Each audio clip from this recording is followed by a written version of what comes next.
All right, we're like actually audible now. Hello, people of YouTube. It is that time of the month again. Hi. Live from New York. It's Saturday night. I mean, literally. Are all in New York. And it is Saturday night. It is Saturday night. Yeah. I'm just trying to get the audio there. Yeah, we're here with me, Janaya, and Arrow, who's the other writer for Volume 11, and Anna, who also wrote music for this route. Yes. So all three of us had something to do with this. I stole the communist anthem. I don't feel like you could steal I know it's the in the public communist domain, anthem. but I mean that too. I borrowed everything from one of the songs from the communist anthem. You what's the word I'm looking for? You redistributed it. Yes, I redistributed the music.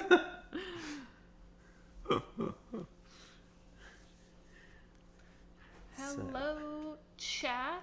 Thank you for showing up, T-Man. Thank you for showing up, General Matuna. Thank you for showing up, Obsidian Imp. You are new here, I think. I don't know if I've seen you around. I think so. I'm gonna open this. I'm gonna mute that so I can not hear it.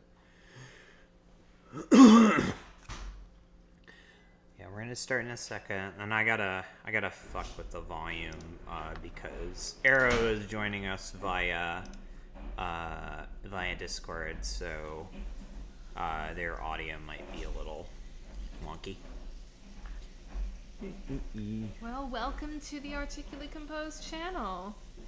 Hello, Gherkin Schnitza. Thank you for showing up.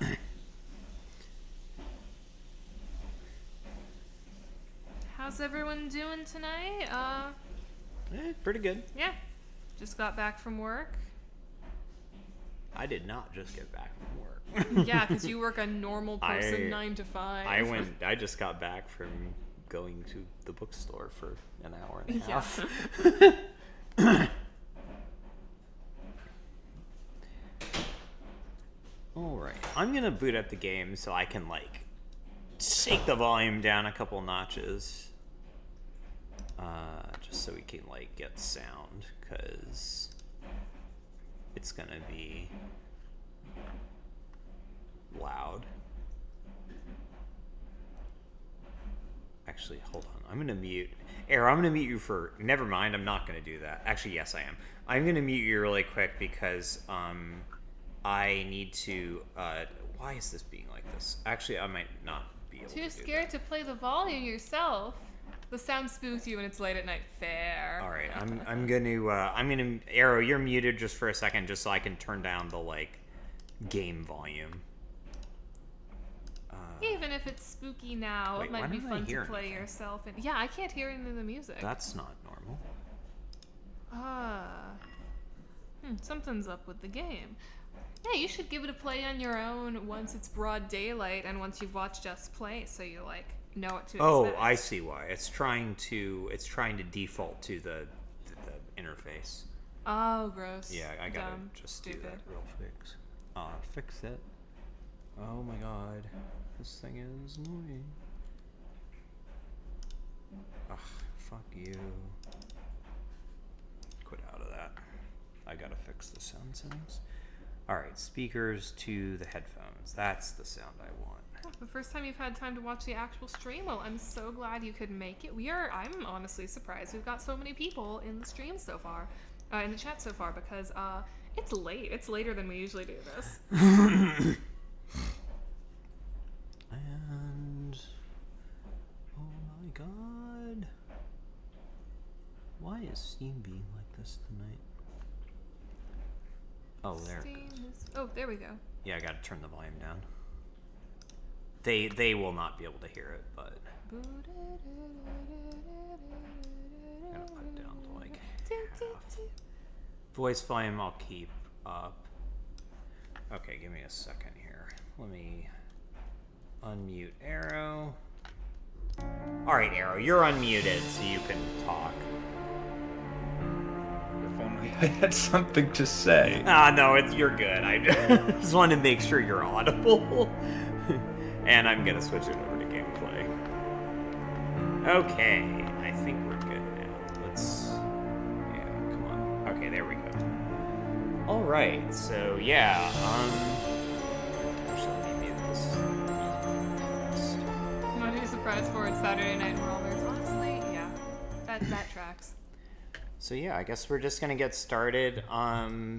Let me stream the game to Arrow so that they can see it. Give me 1 second.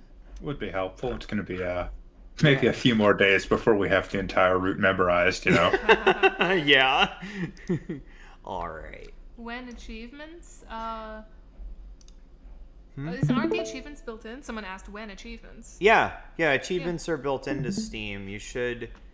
Wait a second. Are the volume 11 in... Wait, give me a second.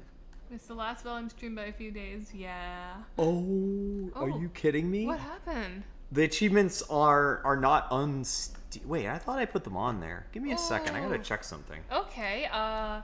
This is It's on Steam end, not on. It's one of our classic real-time bug It's fixes. not a bug fix. They are not uploaded to Steam yet. Well, thank you for letting us know that they're not there, so we can get this fixed. I put them on. Well, I'm gonna check real quick. Yeah, because they should be.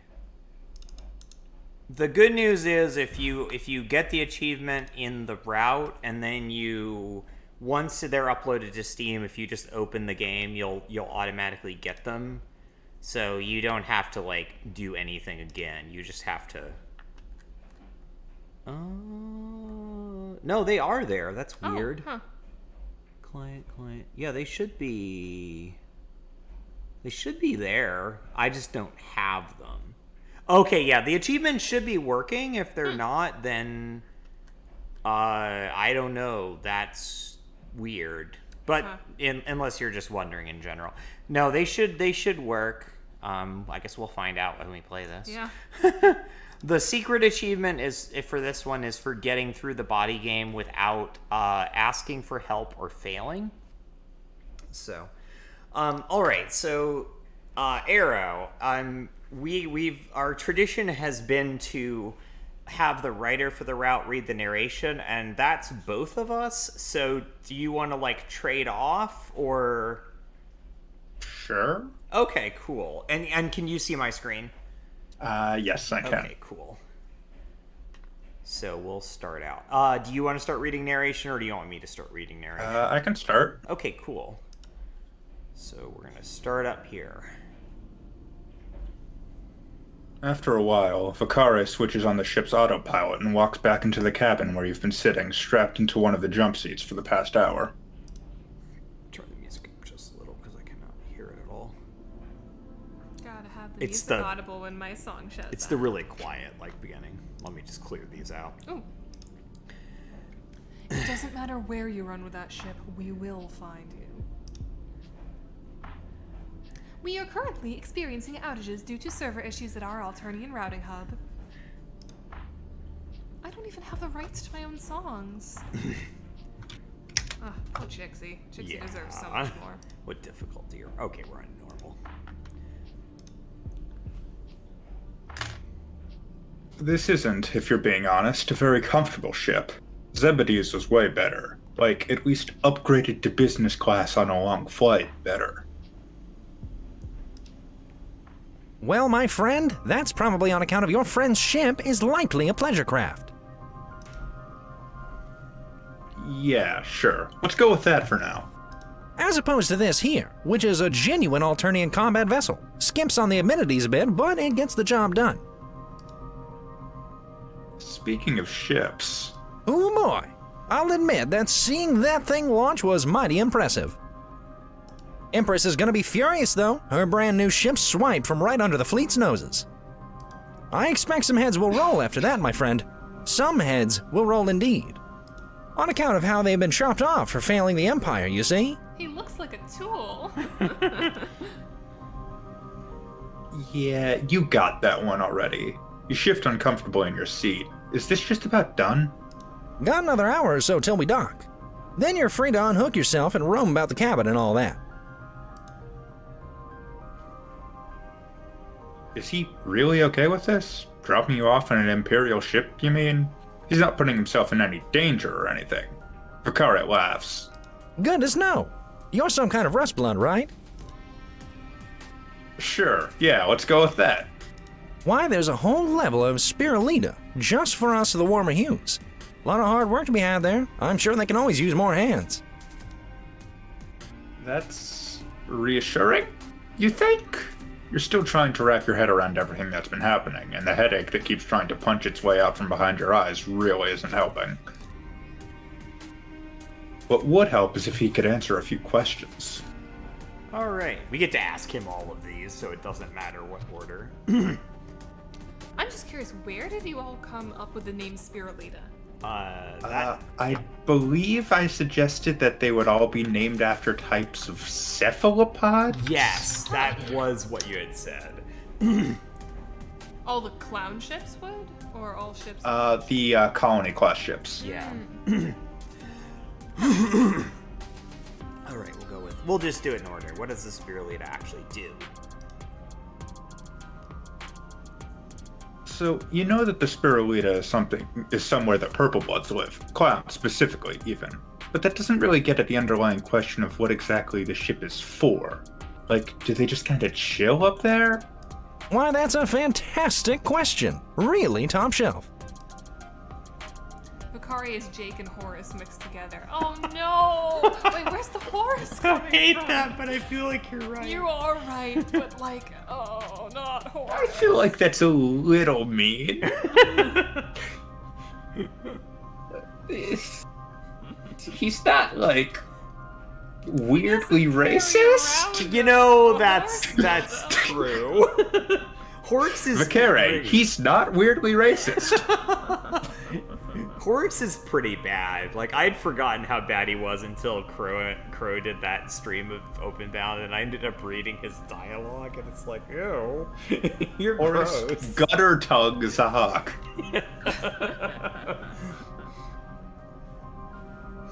So, he doesn't know? Not a clue, my friend. I just go where they tell me and do what they tell me. Okay, but if he had to guess, what does he think the ship is? Given the size, I'd wager it's a permanent residency. Beyond that, I couldn't tell you. About as far from a purple blood as it's physically possible to get and all that.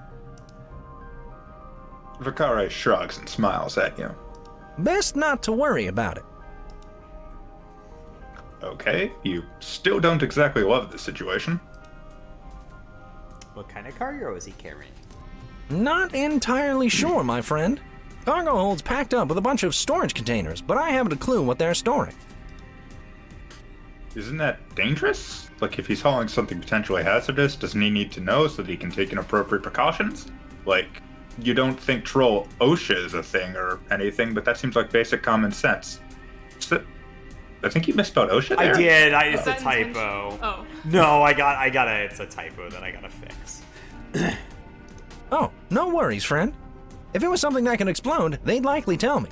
No sense getting all worked up over it. Huh, not the most encouraging thing you've heard recently. You're being kept in the dark a lot more than you'd like. What's he planning to do now? Now meaning when exactly? Right now? Why, I'm planning to drop this cargo off per my very explicit orders. Well, maybe skipping forward a little. What's he planning to do after dropping the cargo off? Vakare grins and nods. I hear you loud and clear, friend. Wondering what old Vikary's got in the works? Vicary? Oh no. Yes? It's the only time his name is said by anyone, so it doesn't matter. It's how he says it, I guess. Pronunciation guide. Yeah. Why, I'm planning on keeping on with the Empire, following my orders and flying every chance I can get. Huh. And longer terms than that, He pauses and frowns. probably eventually die horribly in service of her imperious condescension. But that's just how life goes sometimes. That's actually not how life goes. There are so many people where that specific situation doesn't apply at all. In fact, you've got a couple choice things to say about that. You spend a few minutes explaining the whole locked timeline thing to Vicare, who seems to get increasingly annoyed as you explain yourself. Nonsense! I won't hear another word of that. Ridiculous notions of other universes and mad gods with shiny round heads. I got everything I need right here, and my friend, I'm happy with it. I'm not some attack pilot that'll be burned out in a sweep. I got real long-term prospects, you hear? Another universe. Absolute nonsense, and I won't hear a word of it. Okay, fine. Jeez, you're just trying to help. It's not like there's much else you can do right now. Well, you're not even sure what the Spirulina looks like. Why, that's an easy one. Take a look out the window, my friend. Vicare slides back a blast shield from one of the heavy windows on the side of the ship and gestures for you to come over. Carefully, you unbuckle yourself and walk over to take a look.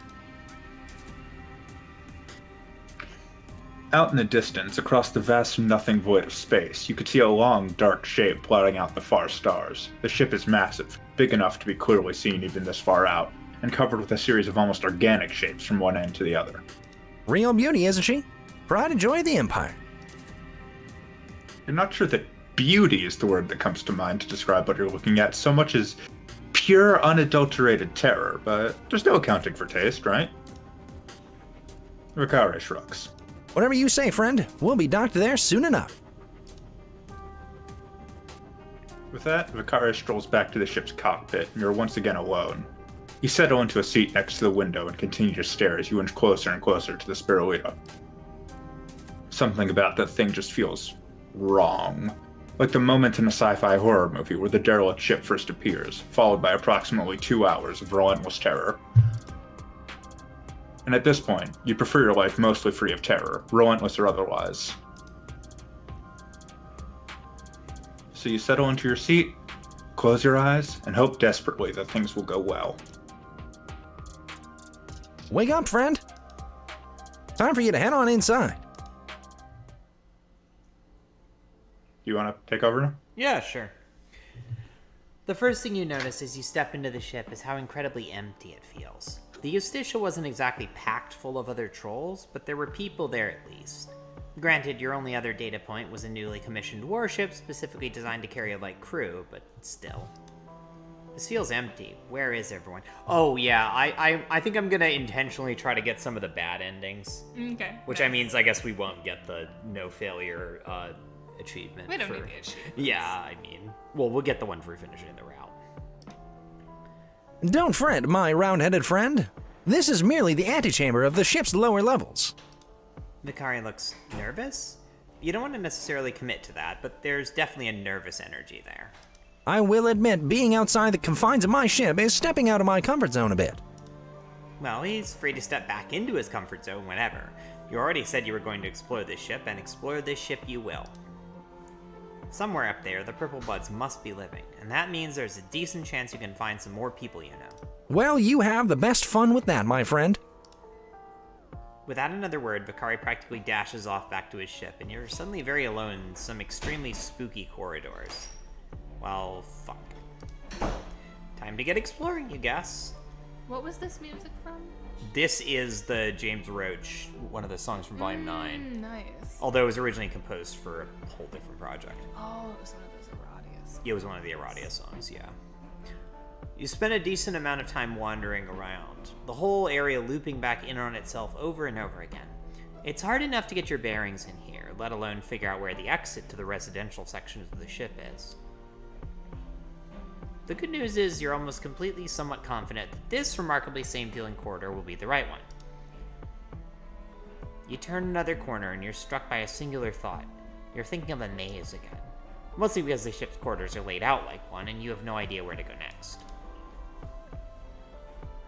If you didn't know any better, you'd swear that it was getting darker. Not that the ship was already super well lit. Yes, the low bloods are in the ship with the purple bloods. They're just in a different Yeah. part.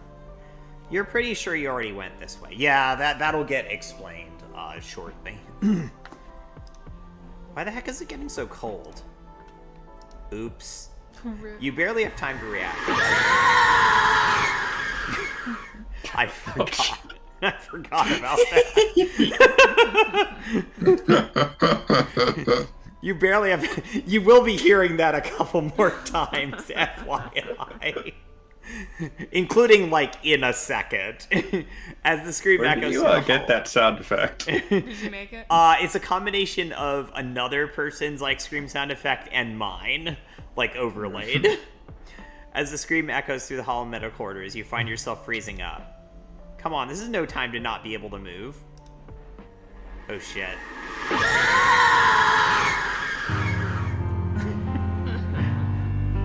Also, Arrow, you should read your character's lines. Oh, yeah, of course. The council will see you now. You find yourself once again in the featureless void of bad decisions and cryptic comments. Lobe deck, huh? Doesn't exactly roll off the tongue, in our humble opinion. Oh, there's a new one, and it's spewing gibberish at you. Wonderful. You seem upset. Want to talk about it, or think about it in a way that allows us to view your internal monologue, as the case may be? Of course you're upset. You only end up in this place when you fuck up so bad the only way to make things right is to undo whatever it was you did. Usually it involves dying, which, shockingly, sucks. Would you rather you stayed dead? We might be able to do something about that, if you'd like. It would throw a wrench into things for sure, and all that Salvation and Revolution stuff would be for nothing, but the offer is there if you want it. Do you guys No, hear the that's- tiny baby meows in the background? Aw. No, that's not what you meant. You've been doing this for how long now? Long enough. About a year our time, but that doesn't mean much to you. However long it's been, you have nothing to show for it. Just moving forward into more mistakes, more death. You've done more than you think. We know it's hard to see from where you are. Most progress is. From where we're sitting now, you've come a long way from serving as a vehicle for vague homoeroticism and jokes about how hot dogs look pretty phallic. Yeah. You care about people now. You found something to fight for. So just keep fighting a little longer. You're so close to the finish line. And don't be afraid to fuck up. We could always use a chat. We're rooting for you. Good luck. And for those of you wondering, hey, Arrow, why is your self-insert a skeleton? The artist asked, hey, Arrow, wouldn't it be cool if you were a skeleton? And we said, yes, it would be. Yeah. That is a nice detail. Wait, I totally didn't realize that the hand was a skeleton. I Yeah, don't it's know. a skull and an arm. Alright, now let's not fuck up. As the scream echoes through the hollow metal corridors, you stumble forward, across the hallway, and into a hatch you didn't even notice before. Tripping sideways, you find yourself falling. The cat's name is Milo. If you want to see what he looks like, there are a couple Oh. videos where he's just sort of chilling behind me. Oh, shit. This can't possibly be real. You were just in the Spirulina. How can you suddenly be here again? Are you even here? My dear reader, I think you underestimate how thin the walls between reality and fiction are here. Not to mention your own annoying tendency to sidestep both causality and any sense of proper decorum. Which is to say, you're here now, at least, in a sense. What? No, you are unbelievably obtuse. We are talking across both time and space. Across the infinite void of the narrative itself. I would have thought that was clear enough. This isn't the first time someone said stuff like this to you. Is he planning to talk past you now, too? To address whatever it is that sits on the other side of the screen? Another entity that exists right beyond the scope of your comprehension? What are you talking about? I can assure you, the only entity that exists outside of your comprehension is myself. A strange feeling washes over you. A feeling like the world just got another crack in it. I'm still prepared to be reasonable, you know. Your actions are like tossing stones into a pond. The ripples spread and intersect. Are you prepared to deal with those consequences? You don't know. Is he? Scratch laughs at you. Oh, my dear reader, this is simply too much. I am perhaps the only true constant in this world. If you care at all about your own well-being, you should find a comfortable hole to crawl into, and never crawl back out again. You awake to total darkness and an absolutely vile taste in your mouth. What happened? Last thing you remember, you were passing out on the floor. If movies have taught you anything, you should have woken up in some stranger's room with a rude word scrawled on your forehead, or with some concerned faces peering down on you, not whatever this is. Ugh. And the taste in your mouth is only getting worse. It's like someone put burning shrimp in your mouth and then doused the flames with sweat. Your spit isn't gonna cut it. You need to wipe your tongue off. You can't move. Something has your entire body trapped, pressing down on you and keeping you from moving your limbs. Fantastic. Awareness slowly creeps back in, and you can feel something lukewarm and vaguely squishy pressing in all around you. Come on, you gotta help me with this! I am here to ward off any of the vengeful dead. Your head is killing you, and your body is sore all over. I'll help. Finally! Just pull these two off the top and... Wait a minute, is that? What the fuck is that? What? Let me see.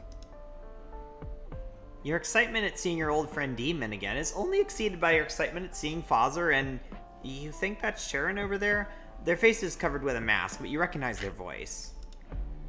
But your excitement is soon tempered when it finally hits you what's happening. Corpses. You're buried in corpses. Dead trolls fill the entirety of the bin you're lying in, covered in all manner of gruesome injuries. One right next to your face is covered in burns. Another is just a torso, guts spilling out the bottom. A third is shriveled up like a deflated balloon. You need to get out of here. You open your mouth to scream for help, but something heavy impacts the top of the corpse pile, driving all the air from your lungs. By the time you have your breath back, the cover is returned and you are once more plunged into darkness. This time, when unconsciousness comes, it's a blessing. See, I told you it was weird. Oh yeah, we've got a new Chixie automated message. At the Kodak effect, I know all about you. Weird is an understatement. This is the most fucked up troll I've ever seen. How bizarre. Its body is almost entirely nondescript, except for the markings here on its face. Oh, I drew those. Why? It looks so nondescript. Does it matter? Nothing this mutated could possibly be. Did it just twitch? Your head. Where are you now? You open your eyes to find yourself in a modestly decorated living space. Staring you down are your three friends from before. You recognize these trolls. You know these trolls. You befriended these trolls, though through some serendipitous miracle you find yourself staring at a familiar face. A friendly face. Fozzer, if it stares at me like that for 3 more seconds, exercise it and dump the body in the furnace. Demon has gotten so abrasive over the years. Yeah. That's what working fast food does to you. Exactly. Yeah. Hey, you're not an it. You're Wait, what are your pronouns? You've never really given the topic much thought, and you don't really have an assigned gender, considering as far as you're aware you're more of a narrative construct than flesh. Maybe you are an it. Also, this is one of the songs I wrote. Yeah, this is the sad communist extravagance. Your pondering must have taken more than 3 seconds, because a new figure steps in front of you, pushing the head of a staff into your chest. Foul creature, prepare to be cast out. Oh, Fozzer doesn't need to introduce himself. You know his name already. This expression that Fozzer has is one of my favorites. Obsidian Imp says, why does Fozzer remind me of Carcat? Because he's got Carcat Yeah, horns. he's very Carcat adjacent. Fozzer kind of looks like the Silas. Yeah, with the cape he does. What? Yeah, well, Demon said it earlier, but you knew him before that. Does he not remember you? I have absolutely no memory of anything even remotely resembling you. Okay, that's a bit disheartening to hear, but when you first met him, Fozzer was going through some weird shit you never really fully understood, so maybe that fucked with his memory or something. Demon remembers you, right? You went on that grand adventure through the sewers to snag some sweet, sweet sausage. That does sound like something I do. Sounds like it. He was there. Listen, I really don't remember a lot of what happened right after my Lucis died and my hive was destroyed. I was going through a lot at the time. You can't really argue with that. Having your house firebombed with your parents Selenited is probably really traumatizing. You assume. You've never actually had a parent, but if you did and they were exploded, you'd probably be really sad. You'd have to make like 30 friends to cheer you up. Before you ask, I remember absolutely nothing before my ascension, because apparently I had some sort of disorder or something. But I have pills now, so I can actually think and have energy to do things and stuff. Really? Damn, that fucking sucks. You and Sharon did all that art talk? Thinking about it, you really can't blame Sharon for not remembering you. You did kind of just show up, talk about art with them, and leave. Demon gives you a flat stare. So you're telling me that you've met all three of us on 3 completely separate occasions, all 3 of us forgot about you, and you've just so happened to reunite with all 3 of us at the same time? Yes? Well, what are the fucking odds? The slap he gives your back sends you stumbling to your knees. Whoa, you okay, pal? I know I must have filled out a bit since last you saw me, but I don't think I'm that strong. When was the last time you ate anything? That's a very good question. You have no idea. For all you know, your body has started digesting itself for nutrients. Oh yeah, wouldn't have been the first time I've seen that. Stay right there and I'll get you some food. With that completely unexpected announcement, Demon disappears through a door, leaving you with Fozzer and Jaren. So, sorry about the whole screaming thing before. You were pretty freaked out when you first woke up. You know, on account of the corpses. The look that Fozzer and Jaren is giving you suggests that this doesn't strike them as being especially abnormal. Did you mention there was a ghost? It would not surprise me at all. The vengeful dead are part and parcel of what we do. Occupational hazard. Oh, okay.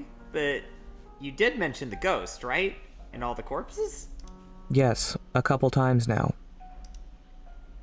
Well, I'm going to my room to get ready for dinner. Alright, what do we want to do? It does. You do all 3 of these things, but, like, there are some slight differences in dialogue if you snoop in Demon's room before talking to Jaren. Well, you wrote it. You know what's most fulfilling. I mean, there isn't really a right answer because it's different. If you snoop in Demon's room first, you find out about, like, the medical condition stuff, and then Jaren responds to that. I think that would be fun. Okay, let's snoop. You excuse yourself quickly, muttering something vague about the bathroom and rushing out into the corridor. You're not sure where Demon's room is exactly, but you're overcome with a powerful urge to snoop. So little details like knowing where you're going hardly even matter. You spend a good 10 minutes wandering, but eventually you find something you think is probably Demon's room. It's got his symbol on the door and his name written roughly in Alternian script. Wow, okay, this isn't exactly what you expected. The room is stark, brightly lit, and almost completely unfurnished, other than the raccoon and the fish tank sitting over there. The whole place looks like something out of the showroom of a particularly avant-garde furniture store. Troll IKEA. Troll IKEA, yeah. Has anybody written like a fanfic where someone goes to Troll IKEA? You know, I don't know. That wouldn't surprise me. Friendsim 2 fanfic. Someone write Demon goes to Troll IKEA.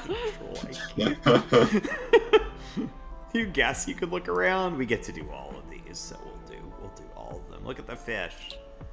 The fish tank sits up against the wall, filled with sand and plants, along with a couple of small purple fish swimming lazily around. You've got no idea how Demon even got this here, much less populated with living fish. Maybe the fish are some kind of weird parasite that lives in corpses? That honestly wouldn't be too far-fetched, given everything else you've seen. I'll grab this. Oh, you need your Coke. Yeah, I just wanted to finish it before it gets too warm. Look at the books. There aren't even that many books here. Just a couple hardcovers coated in a fine layer of dirt and grime. You can barely even make out the titles. Looking at a few pages, it looks like these are core processing manuals, full of information on how to properly prepare bodies. Gross. Hopefully your experiences with dead bodies are over and done with. That definitely sounds accurate to me. Yeah, everyone knows the rest of the route is just playing Insane Aquaria with Beaver's fish tank. Troll IKEA is exactly the same as human IKEA, but you're constantly being hunted for sport as you browse. Yes. And Okay, then yeah, exactly you are the same made as human into IKEA. Yeah, balls that exactly. they serve at the cafe. the grub balls. Grub balls. Look at the Recupera Raccoon. The Recupera Raccoon looks like it's the same basic model as all the other ones you've seen, basically everywhere. Nothing special at all. But as you look closer at it, you start to notice small differences between the Recupera Raccoon here and some of the other ones you've seen before. The slime looks like it's a slightly different shade of green, and a quick check with your finger lets you know it's slightly more viscous as well. You feel like all this means something, but you have no idea what. Just another piece of information to store in your mental files to pester someone about later. You think you've probably exhausted all the options in this surprisingly minimalist room. Maybe it'd be better to do something else. As you're turning to leave the room, something catches your eye. A piece of paper half crumpled and stuck in between the Recupera Raccoon and the nightstand.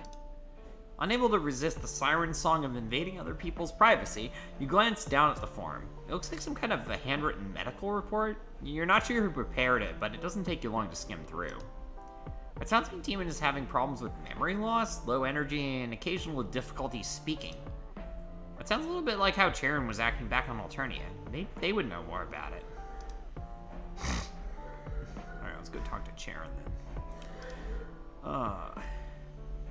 You're not sure how to get to Charon's room from here, but that kind of small detail has never stopped you before. Out in the hallway, you begin walking along, checking doors for any sign of Charon. Fortunately, the respite blocks in this part of the ship are marked with cast symbols, and you remember Charon's symbol well enough to recognize it if you see it. It looks like a little ooh-woo face. After about 10 minutes of stumbling around, having no idea where you're going, you finally reach a room with a half-open door adorned with Charon's symbol. Inside, the respite block is an absolute chaotic nightmare of stuff. There's posters and action figures and books and a surprisingly robust collection of skulls. I love this background. So many skulls. There's so much, and like... a bunch of plushes. Yes. So many oohs. It's a very good background. Oh, you're there. I don't remember how much specificity we gave the artists for this. I don't remember giving them that much. I don't think we did. I think it was kind of like they've got a bunch of stuff from corpses and like kind of like have fun with it. Because I do know that I went back and like wrote the dialogue, the flavor dialogue differently based on like some of the stuff that was there, like the skull collection. They sound tired, but not in the probably need imminent medical intervention kind of way they did back on Alternia a couple sweeps ago. More like just tired from having to work for the Empire. Wow, You that's could a say lot that. like my room. Tired. Insane. That's one way to put it. They sigh. Is there something you wanted? Well, as a matter of fact, okay, so we get to ask them like, I think like 4 or 5 different, you get to ask them a few different things, but not everything. So, what is, I mean, what do people want to hear about? 'Cause Chat, what should we say? What should we ask? and this one doesn't like affect anything. Fazer, you have to ask about certain things to get access to the like extra lore books.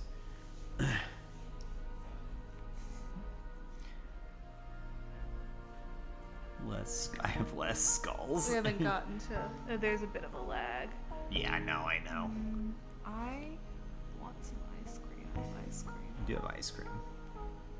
But I don't feel like, pausing the stream. Yeah. Where are the purple bloods? Sure, we can start with that one. You get the distinct impression that this was a purple blood ship, but you haven't actually seen any purple bloods anywhere. The people you've talked to and even the bodies you've seen are mostly lower bloods. Oh god, are the purple bloods killing low bloods for sport? Is that all they do once they go through Ascension? You're good at jumping to conclusions, aren't you? So, no sport killing? Jaren shrugs. I don't know. There's purples on the upper levels, but they never come down here. And the bodies come from all over the place, actually. Spiritual significance, I guess. In all the time we've been here, we never gave much thought to the why of it. Jaren shrugs her shoulders and smiles vaguely. Sorry, I'm not actually sure. I just do my job. But I know that these folks aren't all being killed on the ship. Okay, we've also got what do they remember and what is all this stuff. You feel like the word all is important there, but you're not going to say anything right away. Probably important to keep in mind for later. Maybe, maybe not. Are you all set? No, there was something else. All right, so we'll do what is all this stuff and what do they remember. You'd love to sit here and pick through everything and ask about it, but you don't really feel like you have the time right now. Instead, you're just overwhelmed by the sheer amount of random junk in their room. Don't worry, there's a system to it. Is there? Sure, I've got objects ordered by type and date I found them. Unless I run out of room, in which case they just go wherever. Okay, you can kind of see that. There's a shelf of various plush creatures in varying states of moldering decay, a shelf for skulls. Gotta have your skull shelf, after all. I think we do actually have a skull on our shelf somewhere in our room. Books on one shelf, posters up on the wall. Yeah, you can see how there's a system here. But, what about that shelf that just seems to be a random collection of crystals, snow globes, and random stuff in jars? Oh yeah, right. That's my crystals, snow globes, and random stuff in jars shelf. Of course. Are you all set?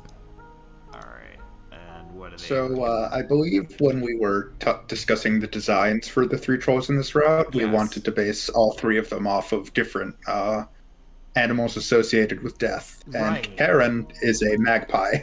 Yeah, that...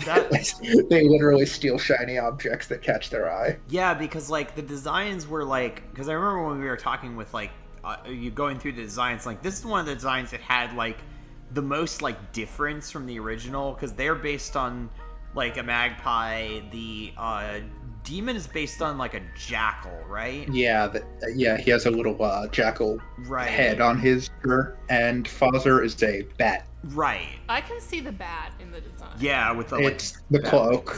Yeah. I didn't catch the jackal in Demon's design. I'll have to. It's a look little at it. like on the like the chest, and they all have different roles in the processing because like Charon, I mean they'll talk about it later, Yeah. but Charon like goes through the possessions.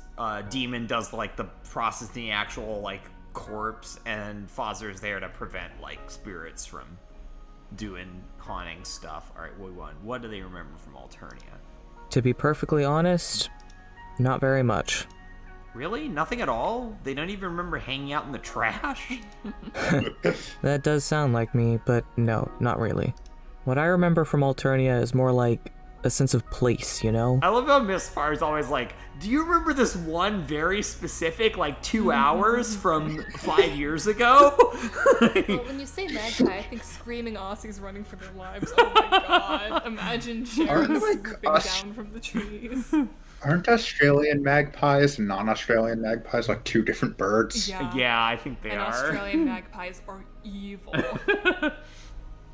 I'm pretty sure they're not that bad if you befriend them, but They swoop down and like kill people.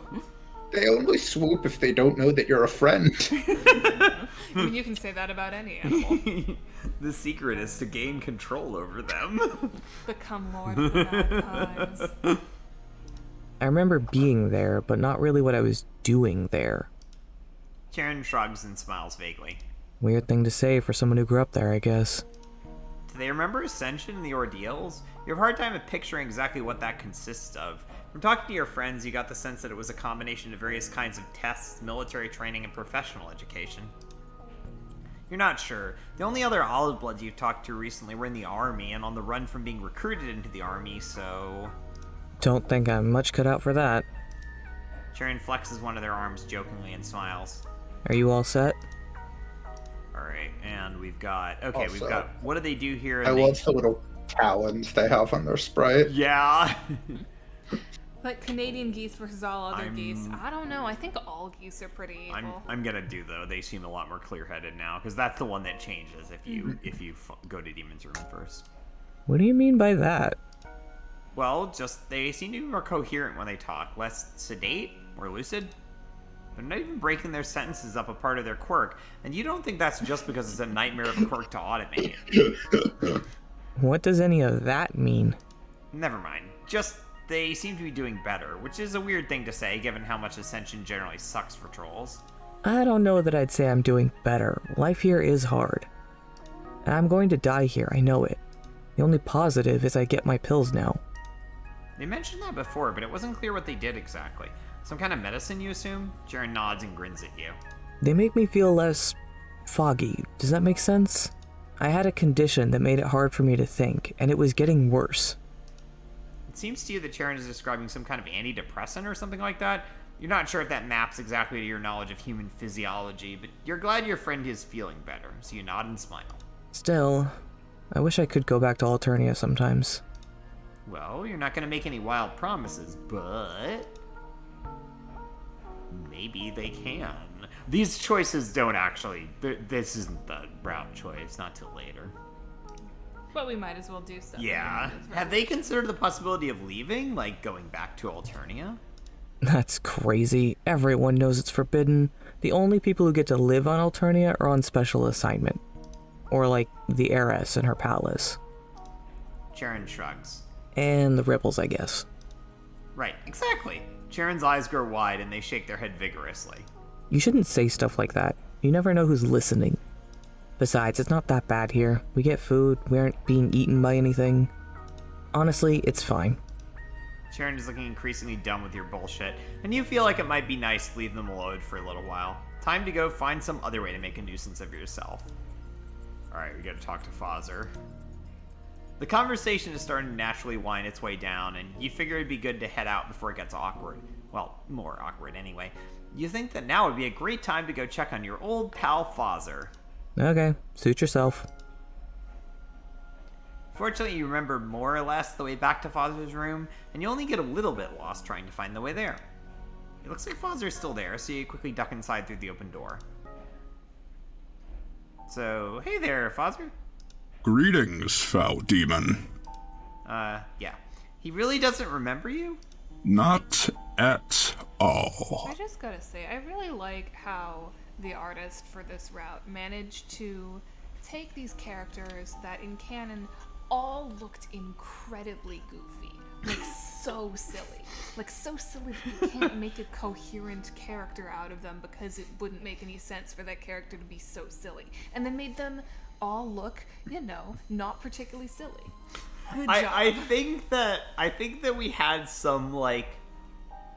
Was it, I can't remember for Fozzer if it was artist notes or voice notes. Somewhere it was like less Muppet energy or Yeah, I think like one of the notes I gave for the artist was less like a exhausted Muppet or something like that.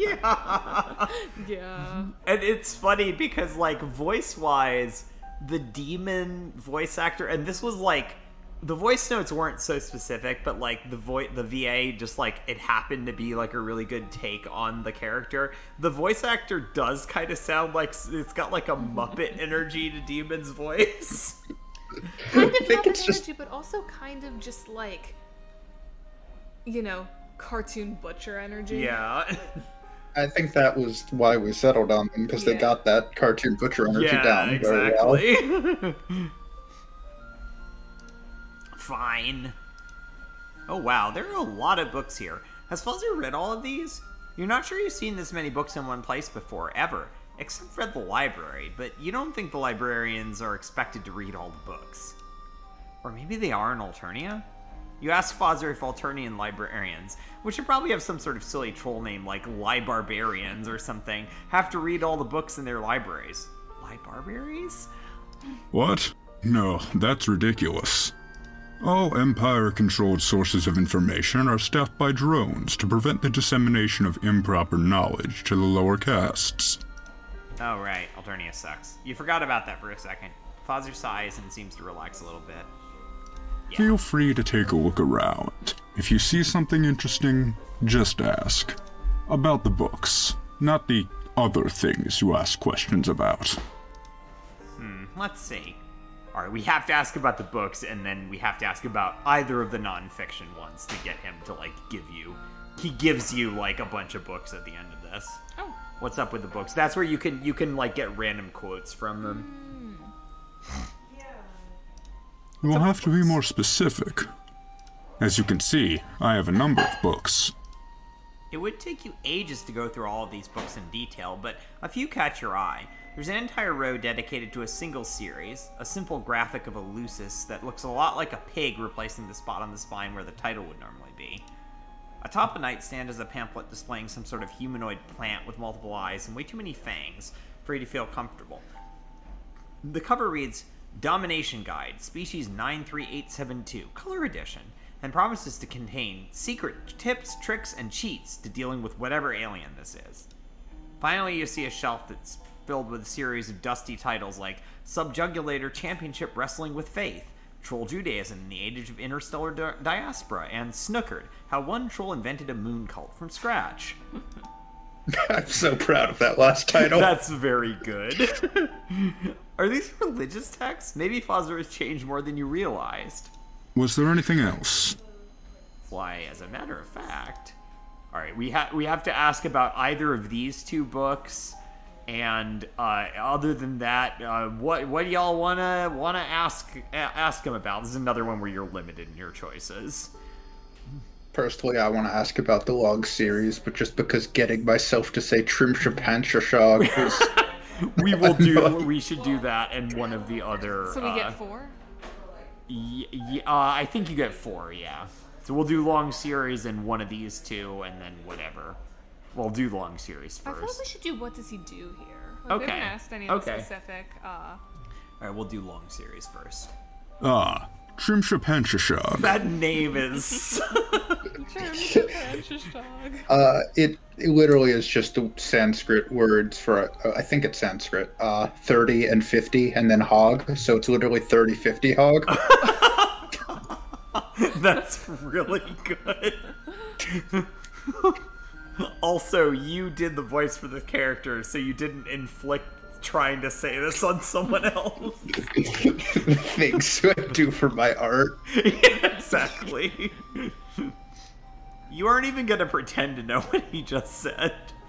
Written serially by an author who went only by the name of his lucis, it was intended to be a short break in between larger works. In a twist of fate, it is currently his longest work, with new volumes published regularly. It's been going on so long that it's now synonymous with the author, the original title long forgotten. Is it any good? Oh yes, definitely. I'm not usually one for fantasy, but it makes its world feel real. Lots of depth. I've got a question, Arrow. What is this a reference to? This is a reference to the web serial Pale by Wildbow. Okay, someone that, like, this is person that always DMs the Friendsim 2 account and, like, gives their, like, you know, thoughts on the latest volume, and they mentioned a Pale reference, but they didn't say what it was, and I haven't read that, so... Yeah, no, because when we knew we were going to make a reference to that in this game, just because, like, Slay the Spire had a reference to Worm, so we felt if they could get away with it, we can too. Yeah. I mean, like, we get away with a lot of references to stuff. Yeah. I have no doubt I'll be reading each new volume until I die. Perhaps even afterward, if Charon forgets to assign my replacement. Was there anything else? Why, as a matter of fact, alright, someone said they wanted to know about the Domination Guide, which We gotta. fulfills the criteria of one of the 2 non-fiction books. Every time a new sapient species is encountered, the Empire publishes a domination guide, explaining how to best turn them into workers for the colonies. There are quite a few species out there, and the methods needed to tame them can vary immensely. That makes sense, you suppose. Even if the idea of interstellar imperialism strikes you as pretty evil, you're not quite sure if you count as human, but the thought of a human domination guide being printed one day makes you feel queasy. Why does Fozzer even own these? I'm expected to spend the rest of my life on this ship. Whether I agree with the Empire's practices or not, the guides are one of the only ways I'm ever going to experience the universe outside of these walls. That makes a weird kind of sense, even if you find it an incredibly depressing thought. Father shrugs, and you can see his expression sour. Yes, I suppose. Was there anything else? Alright, let's ask, what does he do here? You're not exactly clear on what's going on here. You were buried in a pile of corpses, so you know there's corpses involved in this process, but what does Father do regarding all the corpses? I'm responsible for ensuring that vengeful and aggrieved spirits don't manifest in our physical reality.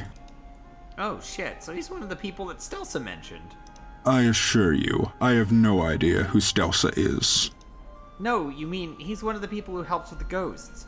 Keeps the ship from... She says, don't worry about the ghosts, they have people for that. Oh, right. This is a reference to Volume 1. Damn. Because I was thinking, wait, Also, say shit about thank ghosts. you, Mibok, in the chat. I'm the Foster VA. Yeah, I honestly, the three voices for these characters, like, these are characters that, like, I don't think any of us had, like, well, I didn't have a super strong, like, idea of, like, where we were gonna go with these, but, like, I'm really happy with how all of them sound. It keeps the ship from getting all haunted and stuff, right? Father nods thoughtfully. Yes, that is correct. I'm one of the exorcists responsible for handling the ghosts. Neat. You'd love to pick his brain about that sometime. Excuse me? I will not allow you to touch any of my internal organs. Okay, I'm glad we picked that one, because I like that line. No, it's a figure of speech. Never mind. You'll ask about ghosts some other time, you guess. Was there anything else? Alright, what, do we want to do what does he remember or big old-looking books? Someone said old-looking books. Old-looking books it is. That depends on which big, old-looking books you mean. I have quite a variety. Father shuffles over to the shelves and taps a few of the volumes, sending a small plume of dust out into the air. Religious texts, both of the more common and slightly older, slightly more heretical sort. Heretical? Isn't that against some kind of imperial rules? Perhaps. But those of us who deal with the deceased must be familiar with the possible conceptions of the afterlife that their spirits might hold. Ghosts are, of course, notoriously particular about that kind of thing. Sometimes we have to adapt our mannerism to fit their expectations. So, he's saying he has to pretend to be a priest or whatever? Father rolls his eyes. An inept way of phrasing it, but yes, I guess so. The rest of the texts are primarily related to the proper treatment and disposal of bodies. You didn't realize that it was so complicated. Oh yes, very complicated, and a number of things can go wrong. Best to be prepared. Was there anything else? Why, as a matter of fact... Oh, we get to ask him another one. Oh, we get to ask? This branches, I think, into another. You know that Foster doesn't really remember you? Not in the slightest. And you know that you're showing up out of nowhere is extremely unusual. Extremely. But you swear you've met before. You were in a graveyard and you met him and he talked about... You're not sure exactly, but you think it was like troll Marxism? Does that ring a bell? Then there was a big flash of light and his whole personality changed. Seriously? None of this is sounding familiar at all? Well, I do remember my time in the graveyard. Well, that's good. But it feels as if it were a deep and distant dream. That is a reference to Westworld. Fuck. And then I remember dreams of a deep, booming voice and a green that felt like a warm blanket all around me. I didn't need to worry about anything anymore. You feel a weird crawling sensation all along your back. But it's hard to recall it now. You've got to say, he seems a lot less enthusiastic about the Empire than when he was when you last saw him. Father is quiet now, and he doesn't look like he really wants to talk about this. There's more to that story than we have time for at present. Perhaps later. Okay, you think that's probably enough for now. You get the sense that you're kind of annoying Father by being here, and you've got other stuff to do. I suppose. It was nice to talk to a fellow appreciator of fine Alternian non-fiction literature, in any case. Perhaps you'd like to take some of this along for later perusal. You're not sure if Ah, he's already jamming several books into your arms. Handbook for the Presently Relieved of Life. Oh, that's morbid. And the Species Guide, too. That definitely seems normal. And something called The Castes and Their Particular Maladies. That looks... Let's call it moderately to severely biased. I've got more you can borrow if you ever find yourself in need. No, you think this is good for now? You flip through the books Fozer gave you, hoping for some words of wisdom. Here's something. Grub scars, all castes. The term grub scars is a misnomer, stemming from the belief that they are the remains of the grub's legs after pupation. These scars actually occur when a troll emerges from their pupation and attempts to move. Depending on how quickly the troll learns to control their new limbs, they may continue to try to use the muscles that until recently controlled their juvenile limbs. In some cases, the strain may be so great the muscles actually tears open the troll's new layer of skin. While gruesome, the wounds typically heal quickly, leaving a vibrant scarring behind. Edible. The cast in their particular... Yeah, so Arrow wrote, like, a ton of these, like, different bits that are kind of, like, connected to, like, all of the different body stuff and, like, conditions the trolls can have. And if you keep clicking on the book, eventually you'll get all of them. It randomly chooses one. And then there's also, I wrote some passages from the Handbook for the Presently Relieved of Life and a couple of the Species Guides. Yeah, I did want an excuse to ramble about my troll biology headcanons. I think my favorite is still Willis's Deception. Yes! The rust blood affliction that makes it so that a troll is in fact dead the whole time without realizing it. Yeah! I like that. Do we get different quotes, or if you keep clicking it, you'll get okay. It randomly picks a new one and you don't get repeats. So, how enlightening? Well, that was certainly something. You figure you can come back to these whenever you want if you want more insight into alternating culture. Probably using some kind of icon in the upper right of the UI if you were for some reason in a video game right now. You laugh nervously at Fozer, who simply fixes you with a strange look. Okay, cool. Good chat. I believe that demon should be ready with our nourishment soon. But yeah, if you click this, it'll just show you another one. We've got Vengeance. Remember, vengeance is rarely a good goal. You should definitely forget about those things that your former friends, associates, quadrant mates, and certain authors of death-related informational non-fiction books might have said and or done to you. Handbook for the Presently Relieved of Life. How enlightening. Perhaps we should go to the cafeteria and await him. One thing I definitely did want to do with this route is, like, none of these trolls remember Mspar. Right. And I thought that would be a very good shake-up of the formula where they all do, because Mspar made a significant impact on their life, because for these guys, Mspar didn't. Exactly. They just kind of showed up, fucked around a bit, and left. Honestly, that's because I think these are the first ones that do not remember you at all. And because I mean, a couple other characters like Fozer and not Fozer, Follicle and Kupram don't remember you very well and don't really care about you. They don't really care about much in general. That's true. But because so many of the characters in the early parts of the game are people that you had more of a connection to. So yeah, I liked that a lot. That was a good approach. Also, when I was trying to figure out how the choice was gonna work, I finally had the idea that we'll talk about it when it happens. The cafeteria is filled with other trolls, all sitting around eating in small groups. Well, maybe filled with is overselling it. There's a handful of other trolls here. I can't help but wonder what they all do down here. Support stuff, mostly. Keep the lights on, keep the pipes from blowing up too much. Why are they all dressed so differently than Sharon and Fozer, then? Because they don't work on disposing the bodies that come to the ship? Simply a product of differing social expectations. This is the uniform as the ship's main expert on the recently deceased. Cool. And what's up with Sharon's outfit? I just like dressing like this. Who's gonna stop me? Okay, good point, actually.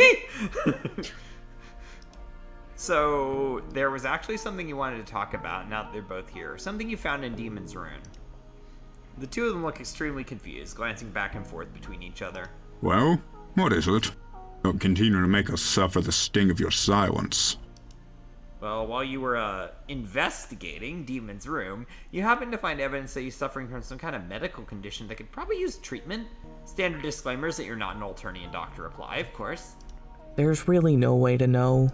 Actually, we could use the scanner we use for examining bodies. Okay, but what if Demon has some kind of medical problem? Is there, like, a doctor you can take him to? The length of this pause is making you really uncomfortable what the answer is going to be. Medical facilities are locked off by blood color. Okay, that's not ideal, but you think you might have another solution. You know they don't really remember you, but you're kind of coming out of left field with this, but you can find people to help. You lower your voice and lean in, not sure how much you want the other trolls in the cafeteria to hear this. You see, there's rebels fighting the Empire. Yeah, no shit, everyone knows that. Okay, well, what if you told them that you happen to know some of these rebels? People who might be able to help Demon get away from here, to help all of them get away from here. The rebels can probably find medical care for Demon and help all of them get away from the Empire. Working together, like a collective of some kind. Interesting. Yeah, exactly. We've seen plenty of evidence that trolls are perfectly able to work together, and this is a chance to use that to do something good, rather than focus on galactic conquest for an empress that sees them as mere pawns. I mean, at least the pawn has access to the laser eyes upgrade. Okay, you really do not understand how Alternian chess works. Before you have a chance to close the loop on those thoughts, you hear a crackling noise and an unfamiliar voice comes onto a public address system. Attention body disposal. Please report to processing room 1 immediately. This is a priority assignment. Shit, where's Demon? This is gonna be such a pain in the bulge without him. Hey, don't worry about that.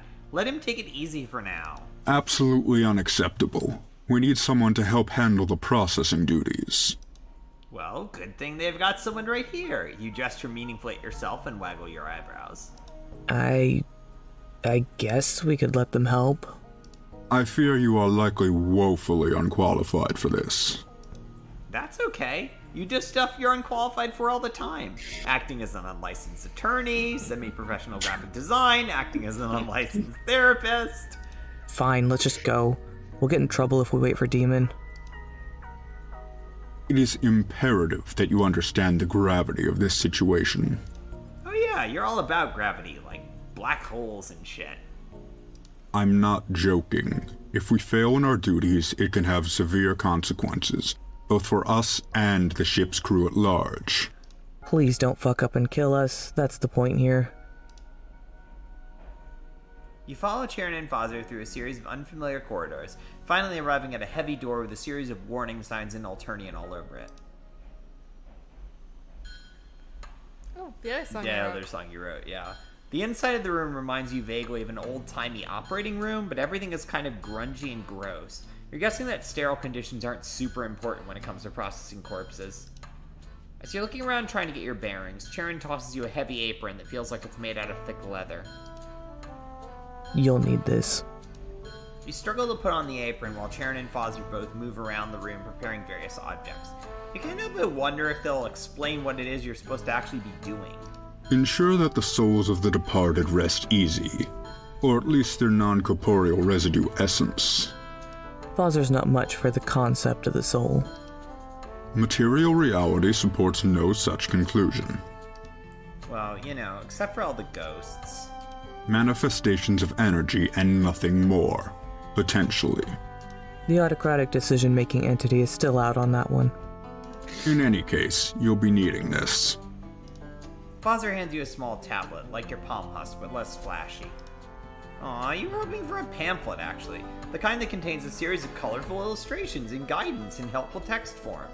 Alright, I've got a hot plate of grub loaf waiting, so let's get this shit done with. I'll send down the first body. You figure out what to do with it. Okay, Everyone ready? I am attending my assigned position. You have no idea what you're doing. None whatsoever. Sharon sighs and walks over to put their hand firmly on your shoulder. It's really quite simple. As the one handling the physical bodies, you'll be guiding the process. First, a body will be deposited on the table. Next, I will be examining their possessions to look for objects that might hamper our efforts. Sharon begins rooting around the body, going through their clothes. Finally, they pull something out of one of the corpse's pockets. For example, this concussion grenade would have likely caused a catastrophic failure in the recycling system, killing all of us. So, no pressure. Great. What happens next? Father steps forward. We will have to be alert for signs of the incursion of vengeful or otherwise dissatisfied spirits. For example, the presence of a spirit is often accompanied by strange voices or a sudden drop in temperature. You notice the thermometer off to one side, but it looks like it's holding steady. No voices either. Father stops for a second and closes his eyes, concentrating. I sense no sign that this body is haunted. Cool, that's probably a good thing. So, what now? Now it's your turn to shine. You need to inspect the body physically. See, there's a chance that the body won't actually be dead. Kind of. A small chance that they might come back as a zombie. You take a step back from the body, suddenly very aware of just how close it is to you. So, how do you tell if the body is going to be a zombie or not? You can expect the corpse for lesions, I believe. Demon would know more. Clicky, clicky, clicky. You set the scalpel and tongs down. Looks like you learned about all you're going to learn for this body. And he left his stethoscope to listen for the signs of a zombie coming back to life. Which are? Father shrugs. I'm afraid I don't know. Perhaps an unusual noise of some kind. Corpses are typically not supposed to make noise. As you listen, you don't hear anything out of the ordinary, which is, you assume, typical for dead bodies. And once you've done everything, you need to tag the body. With the heavy noise, the body gets shunted into the weird face on the left. You assume that's the recycler. Normally they go into recycling, but contaminated bodies need to go into the incinerator. And haunted corpses need to be interned for further processing. Be careful, however. Interning worthless corpses will only draw the wrath of our superiors. So when bodies are recycled, is that like compost? Yeah, actual probably, compost? Okay. basically. Our Yeah. original intent was they're being turned into food, Yeah, that was the original idea. Okay. which is why, Demon has the whole butcher vibe going on with the scalpel and the meat tenderizer. We're a little more vague about it in the final route. But, we don't know they're not being turned into food. I was about to be Tell like, us your "Oh, headcanon weird into the chat." composting, but, Yeah. Honestly, food's even more fun. How else are you supposed to feed an entire colony? Because of how this ties into Volume 12 and what we're working on for that, we try to be very intentionally vague, and none of these three exactly know why they're doing this, just that they were told to do it. Having had a certain amount of exposure to Alternian Fleet's senior officers, you feel like it would be good to avoid that. Yeah, no shit. Okay, cool. You've got this. You have indeed got this shit. Are you done catching the new Rusty up? I'll send down the next few bodies. Just remember, time is ticking on these. Let's see, so I can... Because I'm going to intentionally fuck up to get some of the bad endings. Nice. Alright, we'll read the hell. Welcome, Junior Rank Coroner. Here in Imperial Body Processing and Disposal, we only have one saying. That which doesn't kill us will probably be back soon. So in that spirit, I would like to welcome you to the ranks of Imperial Corpse Disposal. I'm sure that you have many questions, such as, why are we processing these bodies? What do they actually do this for? How do the bodies that come here get selected? Who is ordering us to actually do this? When am I allowed to transfer to another division? Where is my next meal coming from? And let me assure you that practically all of your questions will probably never be answered. But don't let that deter you from doing your absolute best. You're imperially mandated to. For more practical, survival-related questions, please quickly peruse this guide before hastily struggling to get through your shift alive. Here at Body Disposal, safety is our #1 priority. Actually, that's not really true, but it definitely makes the top 10. Top 20 at the least. It's on the list. And in order to ensure safety, we've created a number of useful tools to help to identify how a body should be properly disposed of. After all, we wouldn't want to try to incinerate a body whose non-corporeal remains are still tethered to this mortal plane. That would just be ridiculous. In addition to the useful tools we provided, we encourage you to talk to senior staff and ask for their valuable input. They can help ensure that the zombies go in the incinerators, the spirit host bodies go into isolation, and everyone else goes into the protein grinder in the sky. That is, our protein grinder. We are, technically, in the sky. Oh, and if you happen to run into a rainbow drinker, make sure you hit that emergency button ASAP. Alright. This is, for those who don't recognize this, we did a parody of Papers, Please. Where, like, that was basically, like, the guidelines for the body game, and I spent some time trying to figure out, like, how that was gonna work exactly. So I had a couple of different ideas for how to do it, and ended up going with what we've got here.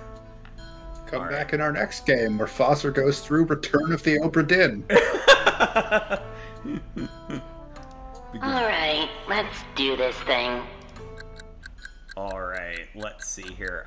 Okay, they've got flammable stuff, so we can get one of the bad endings. Well, shit.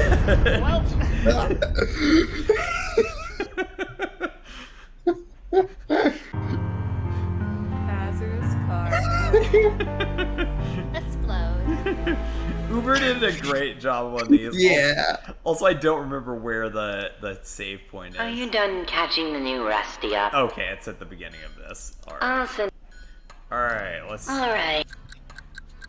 Alright, and if you can ask them for help, and they'll... Let me take a look before you hurt yourself. And they'll, like, automatically do whatever their assigned thing is. They're good. It takes Nothing time. that'll explode anyway. What's that? But it takes time. It does take time. It takes less time than doing it yourself, though, and it's guaranteed to work. Alright, let's check. I would be delighted to assist you, comrade. Whatever your name is. Everything appears to be normal. For zombie sounds.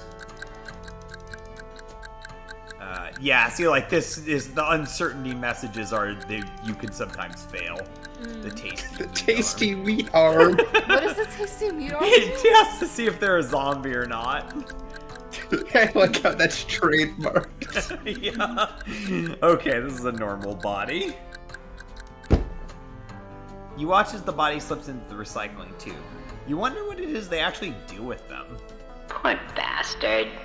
Next. Alright, Good timing with the music. Yeah. Alright. Alright, let's do this thing. Alright, what do we got here? We've got... Let me take a look before you hurt yourself. They're good. Nothing that'll explode anyway. Alright, we do the stethoscope, listen for their chest. I didn't do it right. Here's some gurgling sounds. Okay, this is a zombie, so if we do it wrong... Let's do it wrong. You hear a low groaning noise, and your blood runs cold. You know that noise. You've seen horror movies. You glance over quickly, and there it is, the low, skulking form that you really should have tossed in the incinerator. Well, shit.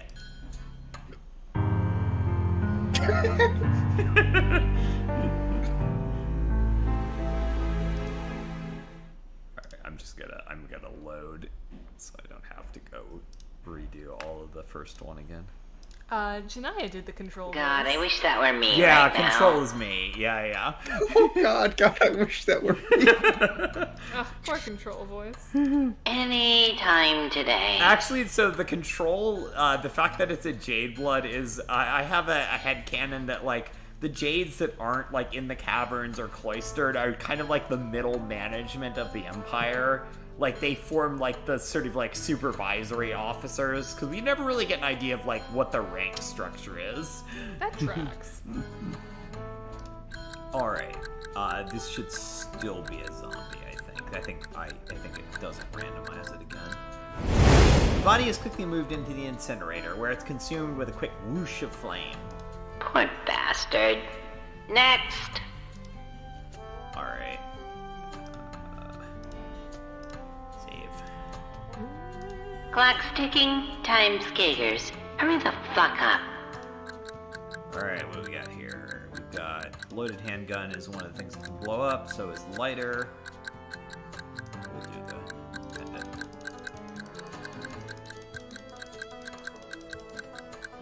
Pendant is dead still, not moving at all. You don't feel anything unusual. Don't hear anything out of the ordinary. Okay, this is just a normal body, so we can. Actually, let's do the Wait, why didn't that one go into recycling? You can fuck this up a couple times, depending on your difficulty level, and then they'll basically be like, "No, get out of here. You're not helping." It's okay. You'll do better next time. God, I wish that were me right now. Wait a minute. This one has a heartbeat? Oh no, that's not good. Before you can even react, Jaren dashes over and hits a button alongside the table holding the body. The table drops quickly. A heavy door slams into place over it, and you can hear the distinct hiss of the pressure dropping to zero. Did they just flush that body into space? I saved your life is what I did. That was a rainbow drinker. Wait, what? Sometimes the Jade Bloods will reanimate. It's often an unpleasant experience for them. They become violent. No time to bother with the incinerator. Best to just dump them into the void. Yikes. As long as I'm not the one justifying it to Central. You did. I'm off the clock. See you when I see you. You did spell it right, and also Janaya does have a very impressive range because she's thank you. amazing at everything she does. I have an amazing girlfriend, and I don't know why she chose me because she's best at everything she does. Because you're great. You're great. Well, that's everything. Time to go eat. So they're not gonna actually unpack any of what just happened. Not at all. Arrow, do you wanna take a reading again? Sure. Okay. Back in the ship's cafeteria, you could see Demon sitting at one of the tables, waiting by 4 trays full of food. Hey, get over here! I wasn't sure what you are, biologically capable of eating, so I got you a little bit of everything. Weirdly enough, you've never really had a problem with most Alternian food. Despite the names of most of the dishes, it isn't significantly worse than running to your average Taco Bell. The slime is actually pretty okay once you get used to it. Well, there's plenty of slime to go around. Empire doesn't starve us, at least. So, I was wondering before, what are you even doing here? You've heard so many variants of that specific question over the last few cycles that it's begun to lose all meaning. This time, you redirect the question a little. Does he really not remember you? Demon stabs at a piece of food in front of him, and it reminds you. Oblong meat products. You bonded over those. Demon turns and fixes you with an expression that looks to be halfway between contempt and pity. I'd rather not talk about it right now if it's all the same to you. Alright, there's another bad ending. Push the subject. No, wait just a minute. You know that it's been a while, and you know that Demon wasn't doing the best the last time you saw him. That's a massive fucking understatement. I didn't have a hive. You can see Demon starting to tear up, but he quickly clenches his teeth and holds it back. I lost my Lucis. The only thing I could do was wander around and exist. Yeah, you've got some idea how that feels. You're very big on just existing lately. Really? Hey, it's okay. It's okay, Demon. Chairman tries to raise a hand towards Demon, but he quickly slaps it down. No, it's not fucking okay! All they can think about is how I liked oblong meat products, as if I had any other choice other than begging for food. But I remembered your one character trait. These 3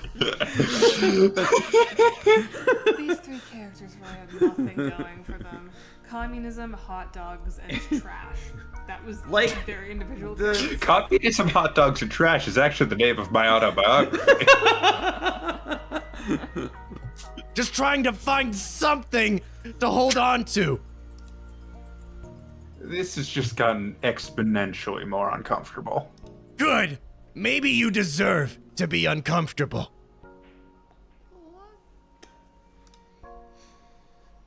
Without another word, Demon slams his fork down on the table and gets up. Before you can even gather up what you want to say, he's already out in the corridor and gone. You move to scramble after him, but Fozzer puts out a hand and presses down on your shoulder. Not now. But now is all you've got. You're not sure why you know that, but this is one of those things where the timing is critical. If not now, never. Then, never.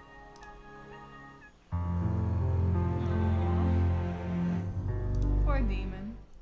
Alright, we're gonna load that. Actually, I think this one just Damn, you loads. turned a fun character quirk like oblong meat products into something so sad. Yeah. You think you can have fun with the silly characters? Never. Especially not this late in the game. There is nothing silly about this late in the game. Okay, I'm gonna load game. Load. We don't have fun here. What do you think this is? One of the entries on the TV tropes page that someone made for this is like the darker and edgier trope. Yes, Friendsim 2, the edgiest game of them all. Alright, let it go. You have the urge to say something more about that, to push the issue more and more and see what the limits of your friendship really are, but you wisely decide not to do that. If anything, Demon is more of a casual acquaintance, not the kind of person who you're close enough to start unpacking deep-seated trauma. Good. There's a lot, and I don't want to talk about it if it's all the same to you. Right. So you found out about his medical condition. You... what? Just great tact there. Oh, Mspar, I love you. Okay, Demon looks angry, but not at you specifically. He's glancing back and forth between Karen and Fozzer. Which one of you bulge-sniffing fucks told them? Not I. I didn't even know. Wait, Fozzer, you knew about this? I do not recall when nor how I came upon the information. I fucking told you. Fozzer sighs and shrugs. I was merely trying for a diplomatic approach. No, you actually saw a note about it in his respite block. You swear you weren't, in this one specific instance, trying to pry. Demon doesn't necessarily look happy about this explanation, but he eventually sits back down. It's fine, I guess. Also, there's the jackal. Wait, why did you tell Fozzer but not me? Why would I? From where I'm sitting, from how I'm treated, you might as well be a high blood. Check your privilege. Damn. You can see Karen start to say something, but they stop and bow their head quietly. You'll be fine. Give me a half sweep to get out of your way and you can be in charge of another rust blood.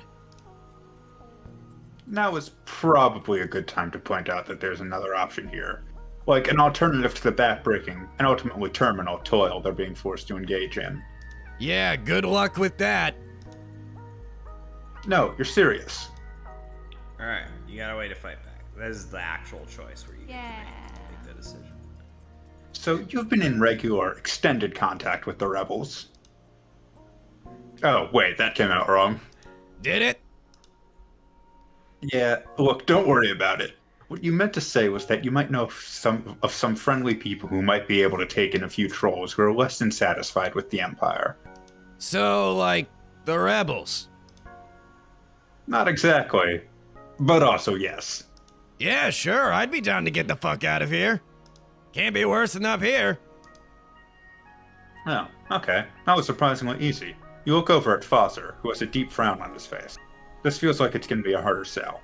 Would you say that these rebels you mentioned are truly principled? I'm a communist, but I only work with the right kind of communists. Marxist-Leninists? No.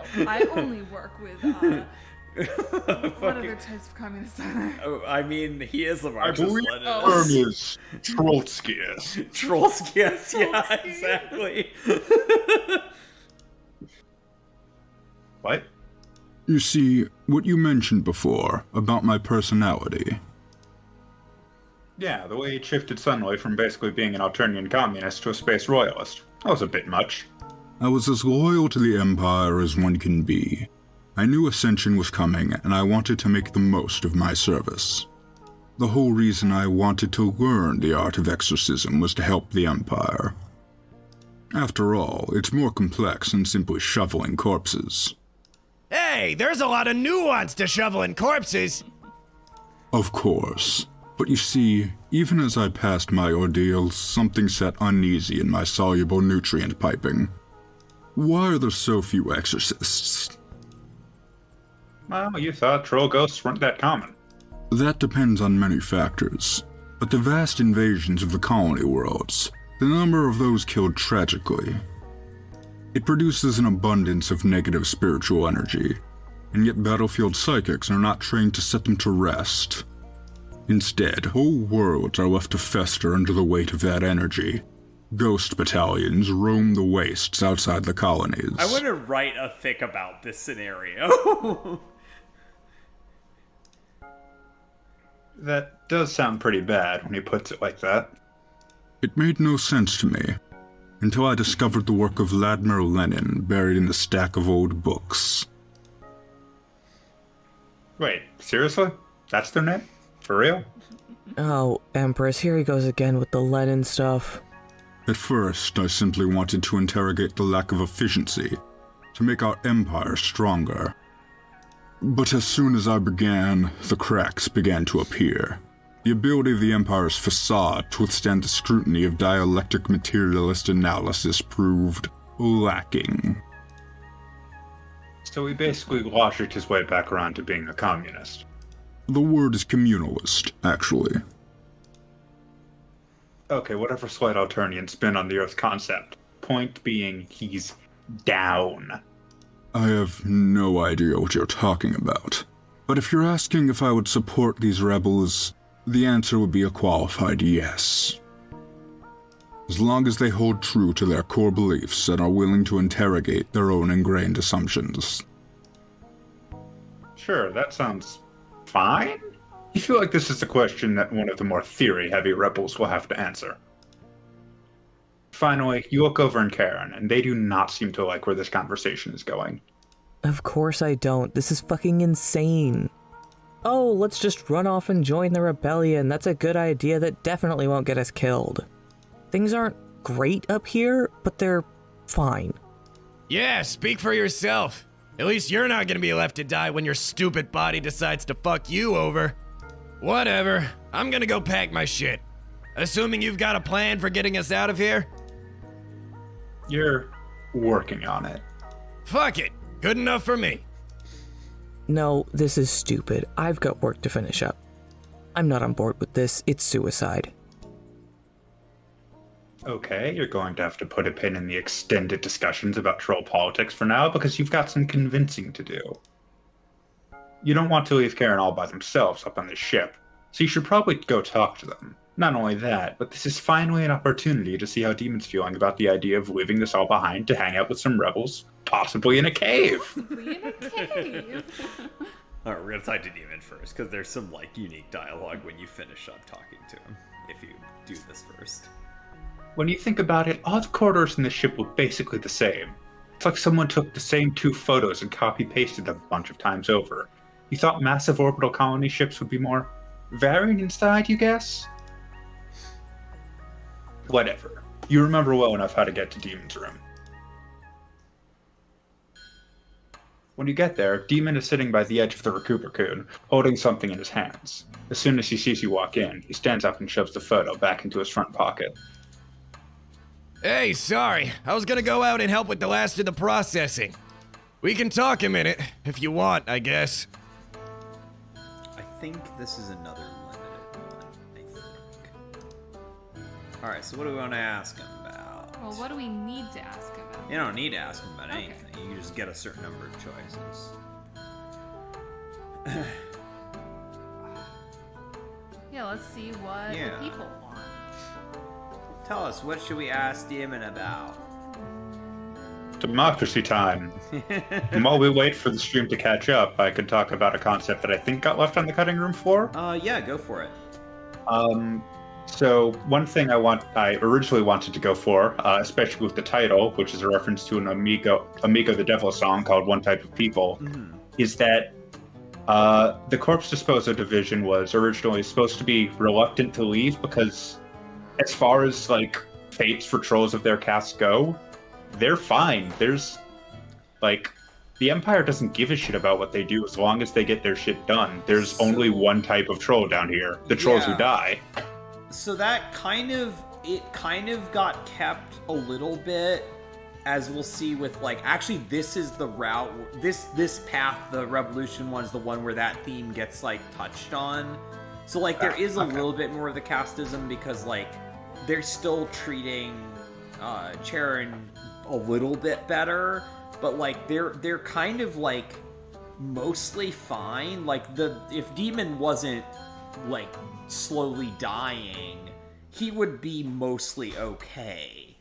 But we're gonna. Do we have any?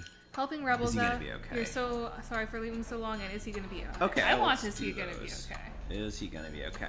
So yeah, actually, I did include some of that theming of like they're mostly fine doing this. Is he gonna be okay? What do you mean, okay?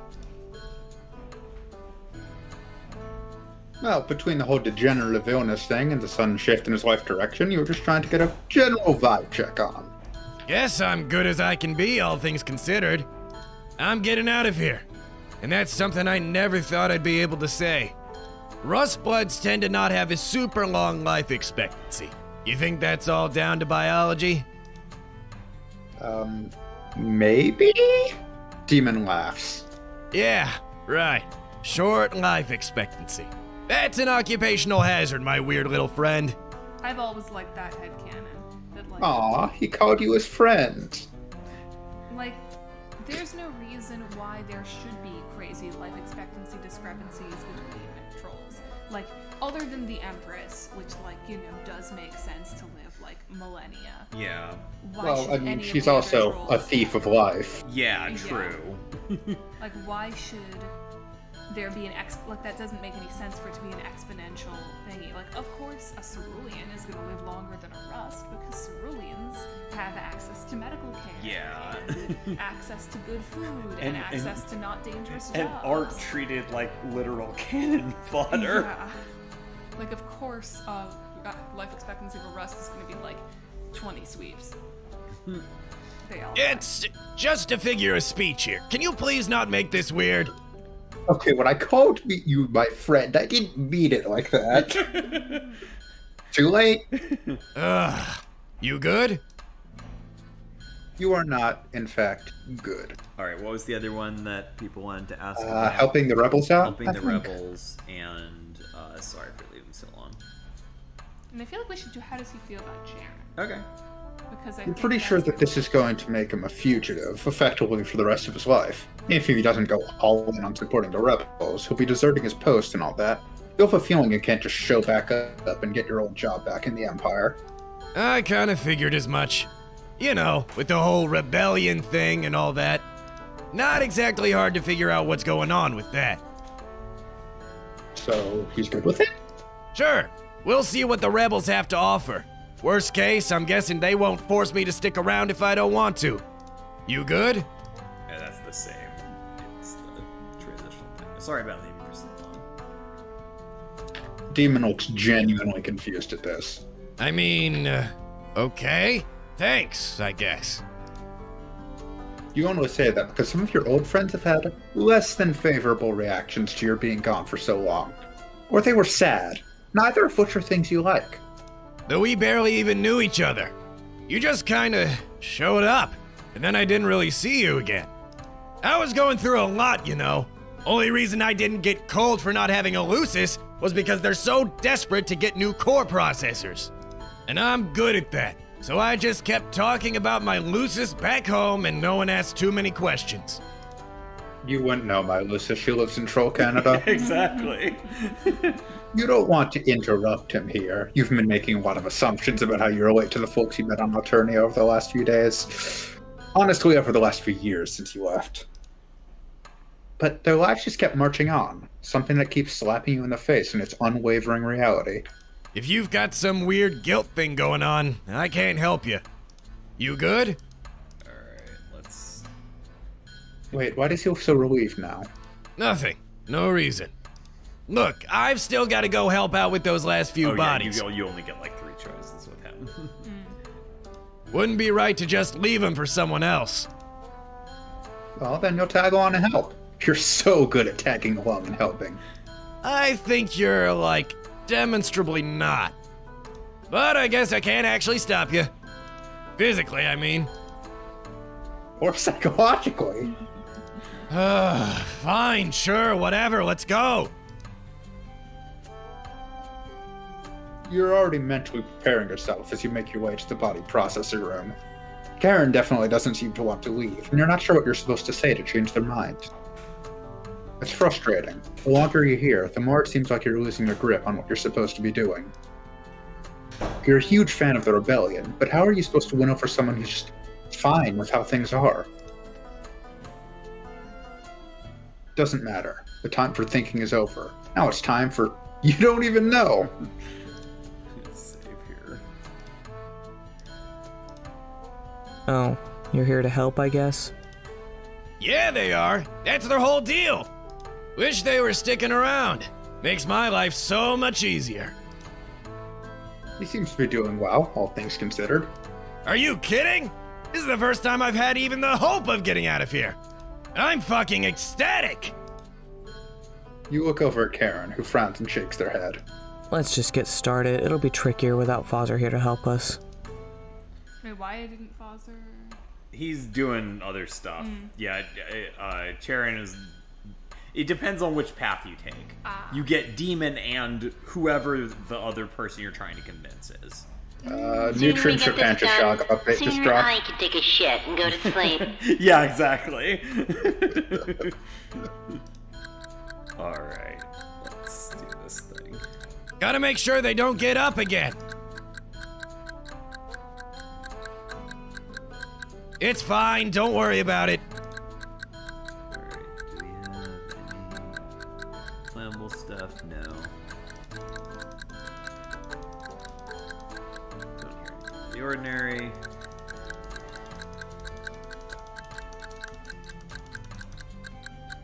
Okay, cool. This is I hope we do get to see a haunted troll, because that end screen is probably a favorite that Uber did. It's great.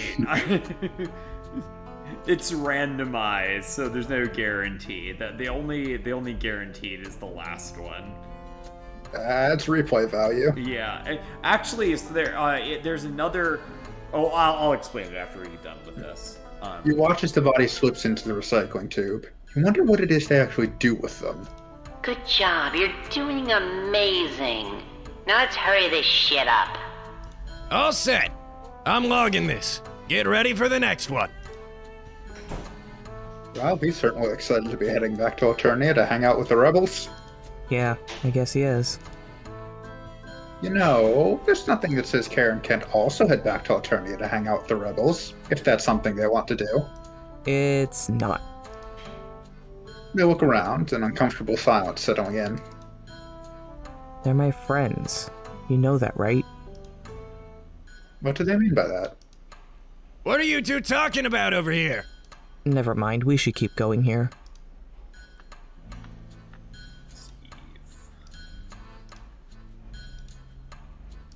Alright, let's do this thing. Alright, what do we got here? That is flammable. Gotta make sure they don't get up again. So why do you only get 2 for each? It depends on difficulty level. It's fine, don't worry about You it. don't have to use them. They do the same thing as these, but they have a guaranteed chance of success. The meat thing. Yeah, the tasty meat arm. And is dead still. Okay, they're not a zombie. I think this is another, like, regular one. Okay.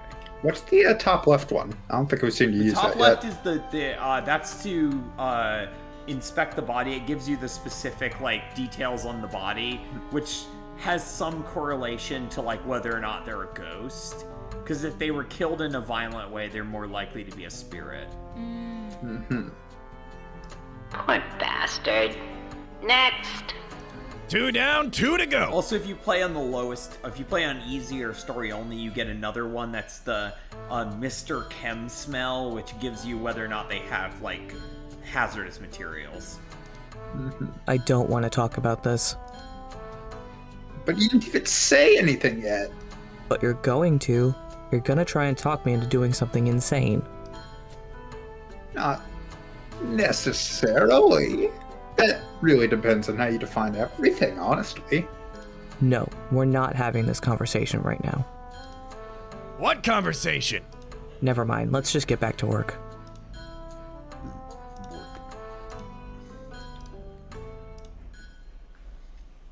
Sooner we get this done, sooner I can take a shit and go to sleep.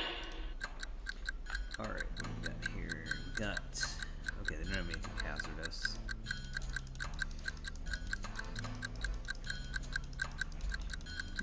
And it moves like... Oh shit, oh wait, that's the uncertainty message. We gotta do it again. That is dead still. Okay, that one's... No ghost this time. I'll do the meat instead. So, functionally, what's the difference between the beat arm and the stethoscope? The stethoscope also can tell if it's a rainbow drinker. Ah. And they have different, like, times to use them and different chances of... Gurgling. Okay, it's a zombie. The body is quickly moved into the incinerator, where it's consumed with a quick whoosh of flame. God, I wish that were me right now. These are randomized. There's like 4 different possible... Poor Control, she's so gross. Hey, we're almost done. Thanks for all your help. Wait, you never told us your name.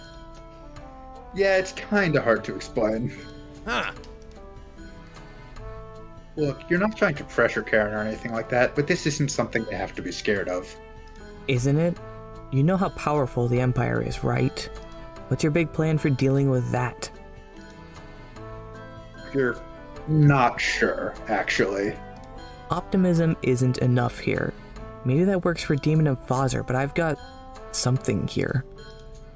Actually, forget it. We've got another body to get through. Alright, this one isn't always the same, so I know what to do. Is this a tough one? Any time today. It's just it always has the same result. Actually, wait, I can fail it, and we'll get the one of the other end cards. Oh, seems normal. As you move your hand down to the button, a hand suddenly grabs you. Well, shit. Thanks. Uber is so good with faces. Alright, They are. let me load this. The last one is always a rainbow drinker in this sequence. Actually, so if you play the route again after you've gotten either the achievements for beating the route, it unlocks the randomization on the bodies, so any of them can be rainbow drinkers at any point. Because, like, narratively that doesn't make sense, but also, like, it's just a fun thing for if you play the route again. Something we remember that definitely got dropped. Originally, one of the planned events would happen was that a rainbow drinker would wake up and plead with you for their life. Yes, that was actually was something that would help radicalize the trolls. There's a couple of like reasons I got dropped. One was just mechanically in terms of like getting it to work, because I was originally going to have it where you could like talk the rainbow drinker down as an alternative to just flushing their body, but that got simplified. Alright, they're a rainbow drinker, so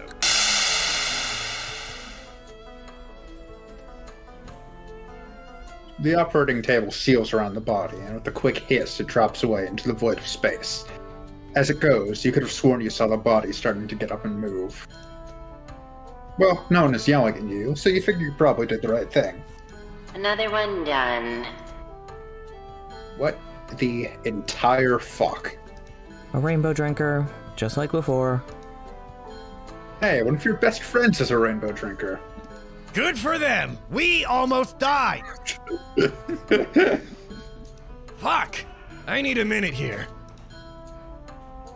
So, that was a lot.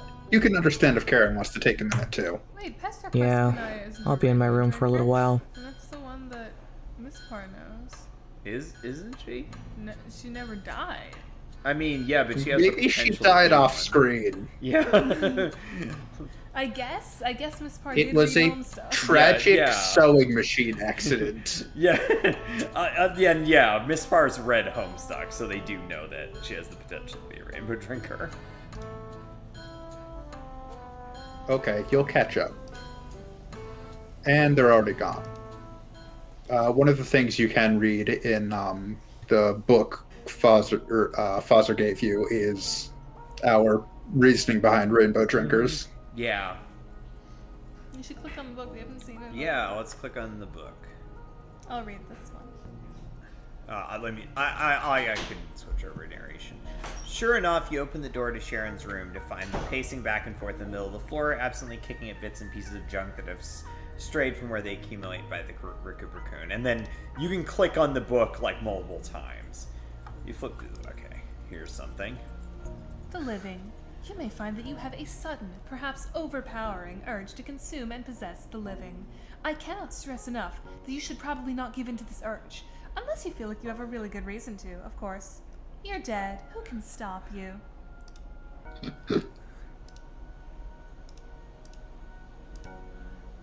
There's the Willis's deception.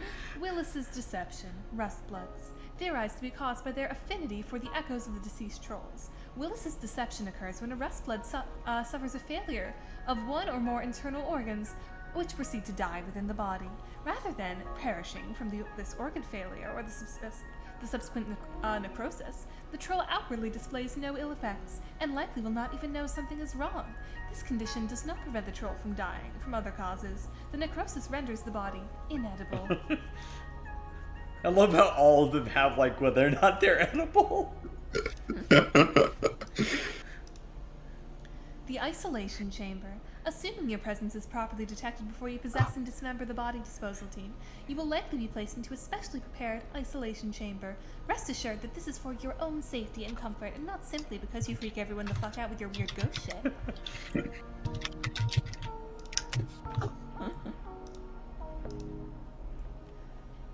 Ostrodactyly, olive bloods. Similar to... Ungulatism. What is ungulatism?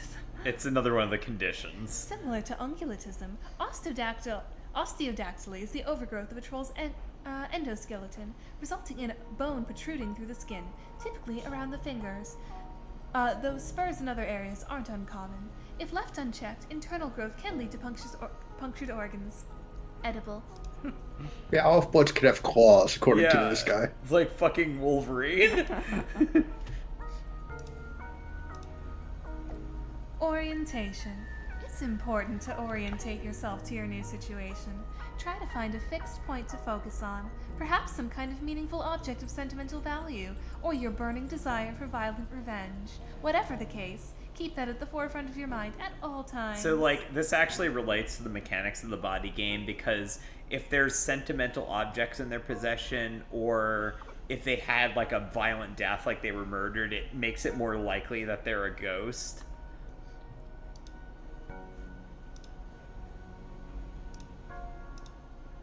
The afterlife. I want to emphasize that the afterlife, despite the existence of ghosts, is by no means a settled question. Our understanding is that ghosts exist in a liminal space between life and death, and what happens when they are fully exorcised is completely unknown. Don't let that deter you. After all, it might be better.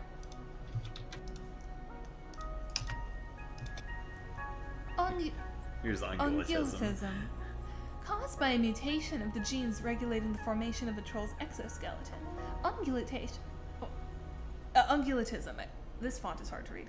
Ungulatism manifests as a rapid buildup of exoskeletal material on a troll's hands or feet. resembling the hooves of certain grazing lucci. Depending on the extent of the mutation, the exoskeletal material may grow within the limb as well, causing clotting, which can lead to premature expiration. Edible. So basically they can grow hooves. Yes. Yeah. The role of the exorcist. Remember that the exorcist is there to help you. Their job is to ensure that your journey into the great unknown hereafter is an expedient one. Not pleasant or meaningful, perhaps, but expedient. I feel it is important to emphasize speed here. Oh, it's one of the species guides. Species 978. Home planet Arcton. Arcton? Arcton. Home planet Arcton. Physical description: small furry animals with long pointed noses and whiskers. Possess long agile tails used for grabbing objects. Intelligent? Marginally. Notes: practice a primitive form of music that involves dancing on a keyboard like... Is this rat music? Yes! Keyboard-like instrument to produce random, atonal music, considered extremely dangerous. We have to tell the audience about rat music So now, I guess. some of these are references to like some of specifically me, and also there's one that's a reference to like Anna. Which one's the reference? This is a reference to the rats that my sister and I used to have. We would take these pet rats and put them on a Casio keyboard and let the rat just run around, and we called it rat music. Wait, what's a reference Neo to? banging out the Another tunes. species which we haven't run What's the into. species? Their planet is the planet Ithaca. It's a description of Ithaca College students. Oh my god! Fuck.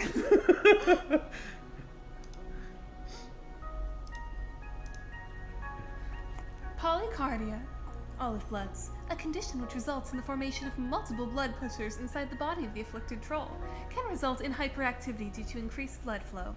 Has a high comorbidity with Burgundy's lament, a mutation of the brain which causes an increase in sensitivity to certain neurotransmitters, resulting in heightened emotional response. Trolls with polycardia have a high risk of Infarction. infarction?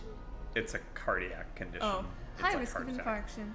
The comorbidity renders these trolls inedible. I love it. It's like, Is this just ADHD? no, it's multiple hearts. Okay, but it said that it was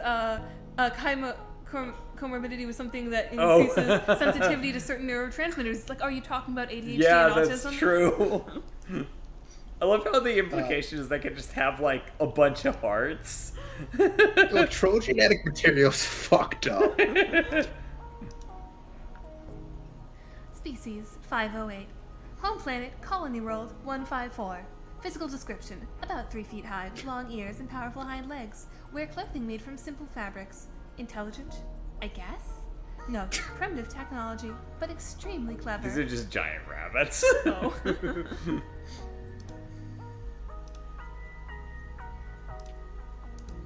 Species 347. Home planet. Brockton. The C is after the K? Yeah. Strange spelling. Home planet, Brockton. Physical description: resemble Alternian purbeasts in their larval stages. Intelligent? Unknown. Notes: extremely parasitic. Is this just a planet of kittens? Yes, the planet of parasitic I kittens. want to visit the parasitic kitten plants. Wings, bronze bloods. For reasons unknown, bronze bloods are occasionally hatched with wings, typically stunted and malformed. Improper care of these wings may result in infection, which can spread to the rest of the body if not treated. Edible. Okay, but now that's like, okay, I can take a munch out of the summoner's wings. You find the summoner, just chomp his wings. Revenant spongiform encephalitis. Caused by the consumption of an improperly exercised corpse, RSE manifests as the ghost of an eaten troll attempts to possess the body of the one who ate them. Symptoms typically include mood swings, violent behavior, and hallucinations, both from the spirit's influence as well as the inflammation in the think pan of the afflicted troll, as their immune system attempts to fight off the foreign invader.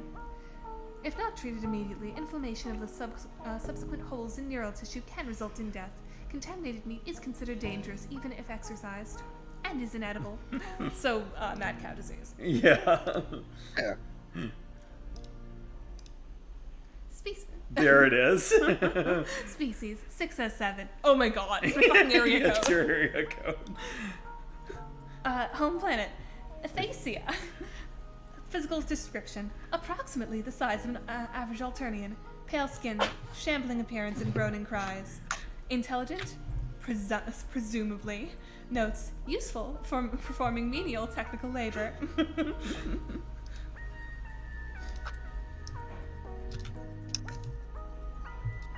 In addition to the useful tools we provided, we encourage you to talk to senior this staff. is just this is an excerpt from the help screen that we read earlier. And ask for their valuable input. Oh, this is just Yeah. Okay. Does this planet of kittens have a mountain? Aww. Browen's gland. An organ that occasionally occurs in teal bloods. Browen's gland is situated near the diaphragm. The gland produces a chemical compound which ignites on contact with air, allowing trolls to seemingly breathe fire. Unfortunately, this mutation bestows no resistance to fire, with self-immolation being common. Edible. So basically, they're dragons. Nice. I don't remember what that name is a reference to. I have no idea. Progressive circulatory collapse. A syndrome caused by unknown factors, strangely only present in low bloods, characterized by extreme fatigue, memory loss, and other associated issues. These will eventually cascade into the failure of several major organs if not consistently treated. This is one I added to explain, Charon and Demon's that sucks. condition. Hives. Many goldbloods raise and maintain mainframes full of the arthropods, which produce mind honey, or a substance with a variety of uses. Overconsumption of mind honey can lead to a variety of conditions, including chemical dependency, the atrophying of muscles, and in the most extreme cases, the smell of mind honey coming from the troll may attract the arthropods that produce it, which attempt to turn the troll into a mainframe themselves. When this occurs, the troll is typically helpless to fight back as they become a hive for their creatures, which tunnel through them and turn their body into a suitable nest. Edible. Eat bees. Rip. Lamprey Brundle? Lamprey-Brundle syndrome.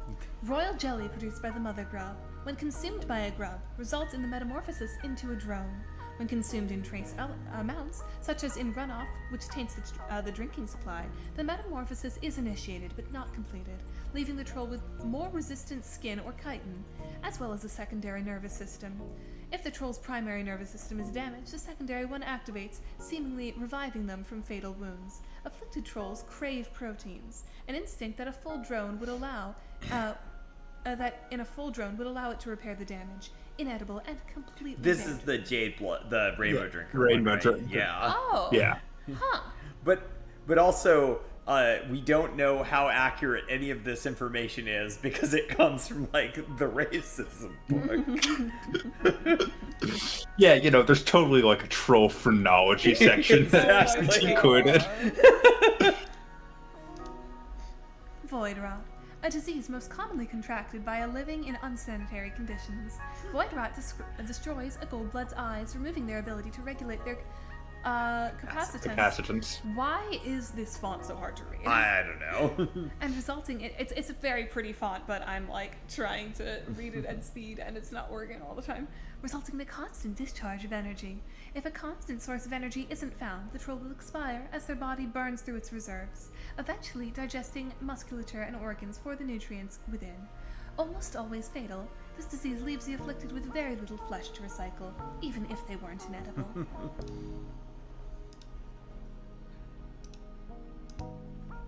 Here at Body Processing, this is yeah, the this is just for the manual.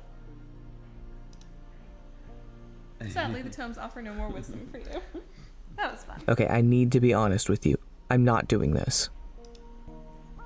What do they mean? You know perfectly well what I mean. I'm not running off to join the rebellion or whatever. But what about Demon and Foster? What about them? I'm not saying they can't join up. I won't stop them. They grimace. We'll miss them though. That's gonna suck. Well, it doesn't have to be like that. They can come with you too. Once you get your super cool powers back, it'll be trivial to grab them all. No problem. Sure, but what if you're wrong? What if you don't get those powers back? What if you're just making a promise you can't keep? Best case, I get my hopes up for nothing. Worst case... They take a thumb and draw it across their throat. The meaning is clear enough. An empire that isn't exactly known for being forgiving, right? Yeah, rather keep my head down. Nothing personal. You guess you can respect that, even if you really don't like it. And hey, if they ever change their mind, then they're welcome to tag along. Karen nods and smiles at you, but you get the feeling that you're not going to be seeing that smile again. Everyone is gathered around the cafeteria once more. This time, no one is eating, but they're just kind of hanging out. You're not sure what to say to them next, because there's logistical stuff involved here. But also, you've got bigger questions, and you're not sure how to bring those up. Fortunately, Karen interrupts you with a helpfully timed question to get the forward momentum going on your increasingly tenuous grip of exactly what the fuck you're doing. So, how does this work exactly? Well, about that. You know that they're all super jazzed about doing something to hurt the Empire. Except for Karen, of course, who you hope is super jazzed about being extremely tight-lipped about where their two friends have gotten off to. About that. What's to keep this from being an instantly suicidal thing to do? Like, you know the Empire means the Condes, right? Yeah, you didn't forget about that. And the thing is, you've got a strange feeling that you're right on the verge of figuring out a way to handle that. It's just, well, you've got a weird request. You know that the ship has purple bloods on it, right? A lot of them, probably. We don't know. But yes, that is a reasonable assumption to make. The Empire keeps them close at hand. Feels like there's something to unpack there, but it's going on the later list for now. In any case, you kind of need to maybe figure out how to get to where the purple bloods are. That's a stupid idea. You'll end up right back down here. Well, no. You don't think you'll need to... Oh, wait, you see what they're saying. Funny. They're right. You're gonna fucking die. Not a chance. You're friends with the one and only Marvis Salotto. Seriously? You're friends with Grandmaster Salotto?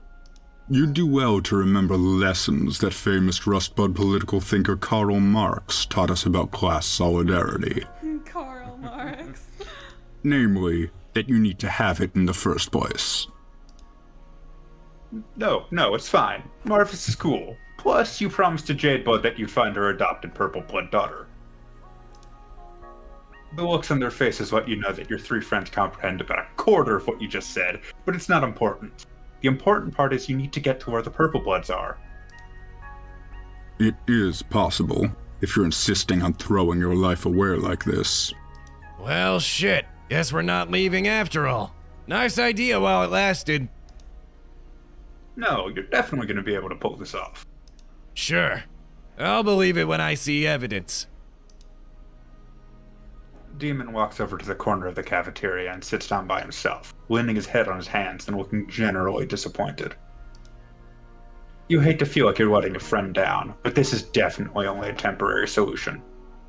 If you insist, I can show you the way.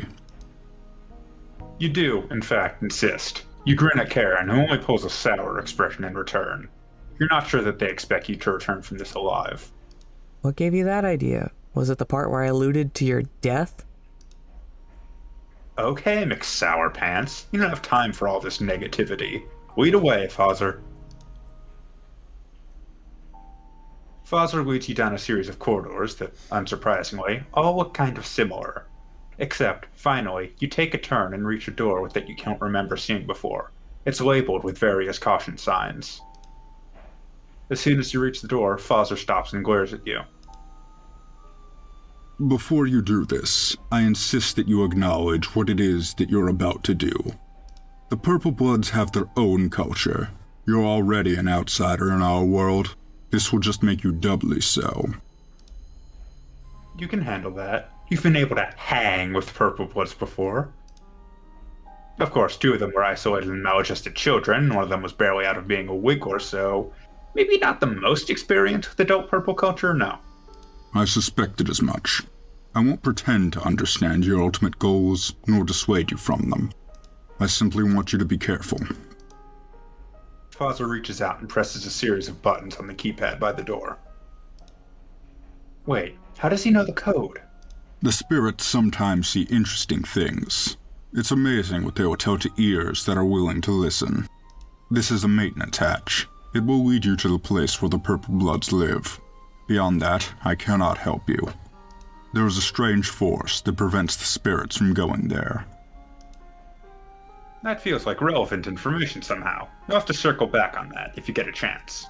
My comrade, I can only wish you luck from here on out. I want to thank you for giving me a chance to reconsider my station in life.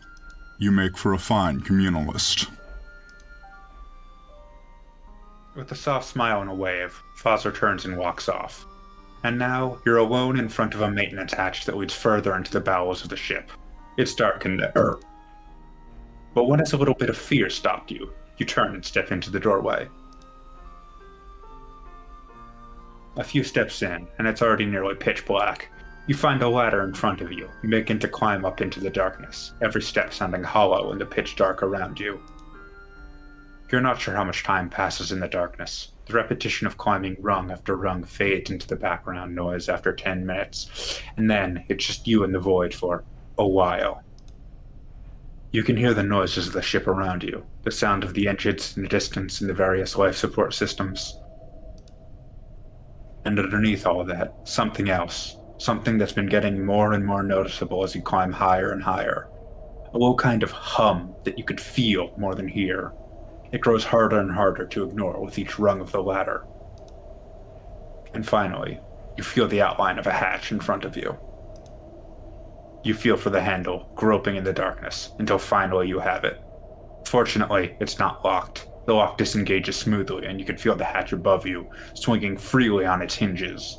One solid push and you'll be there, in the home of the Purple Bloods in orbit. Slowly, you put your shoulder up against the hatch, and you push. Oh, holy shit.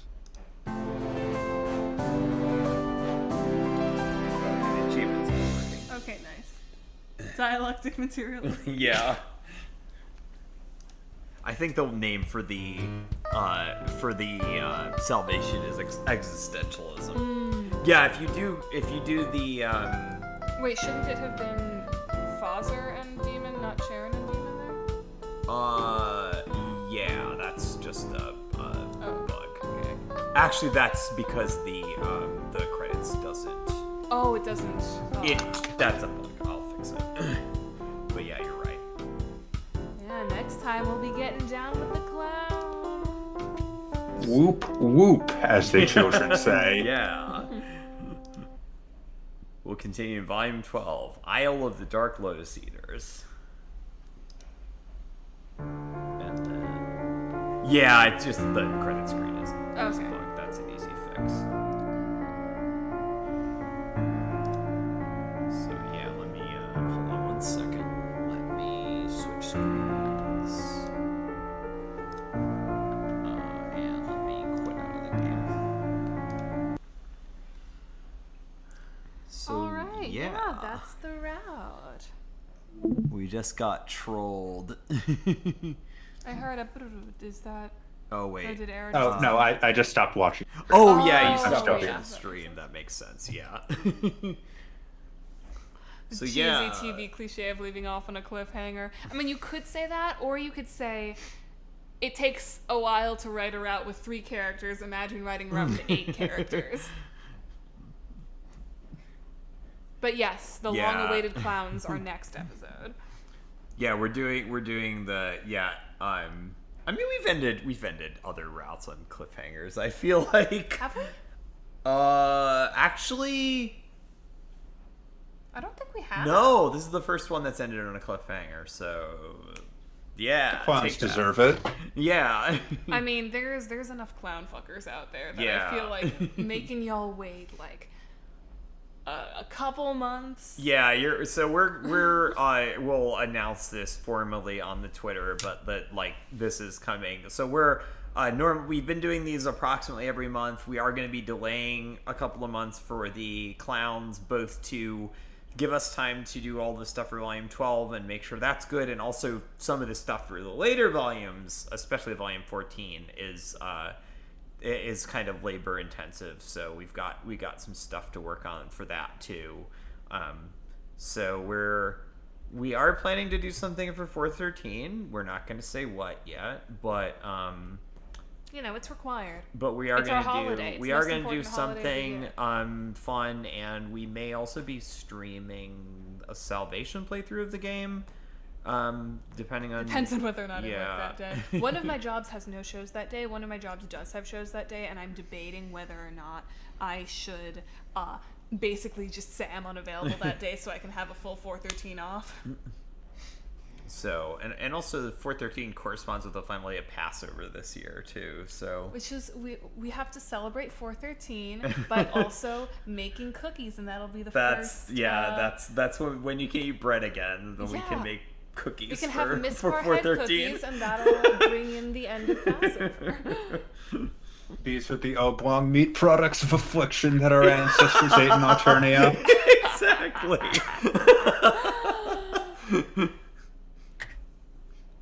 I know. Wait, that would be a really cute 413 special. It would be Stelsa holds a Seder. Oh my god. Troll Seder. That's the thing.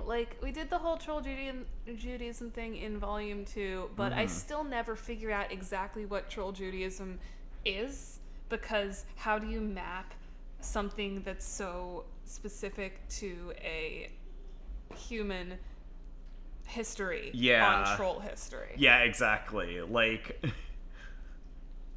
Yeah, that's tricky because it's not like it was thought out originally. It wasn't thought out at all. It was just literally just a bullet point that they deleted later. That they erased. Right, exactly.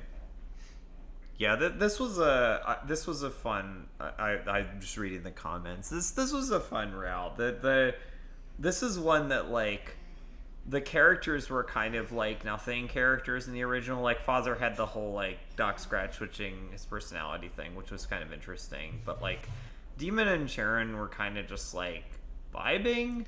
The best part of Charon's route was when Connell and Astasha showed up. Wait, they showed up in Karen's route? I don't remember that at all. And then they were Very vacillating briefly. and shit. Yeah. And that was basically the most memorable part of the route. I don't remember anything of the rest of the route. And Demon is kind of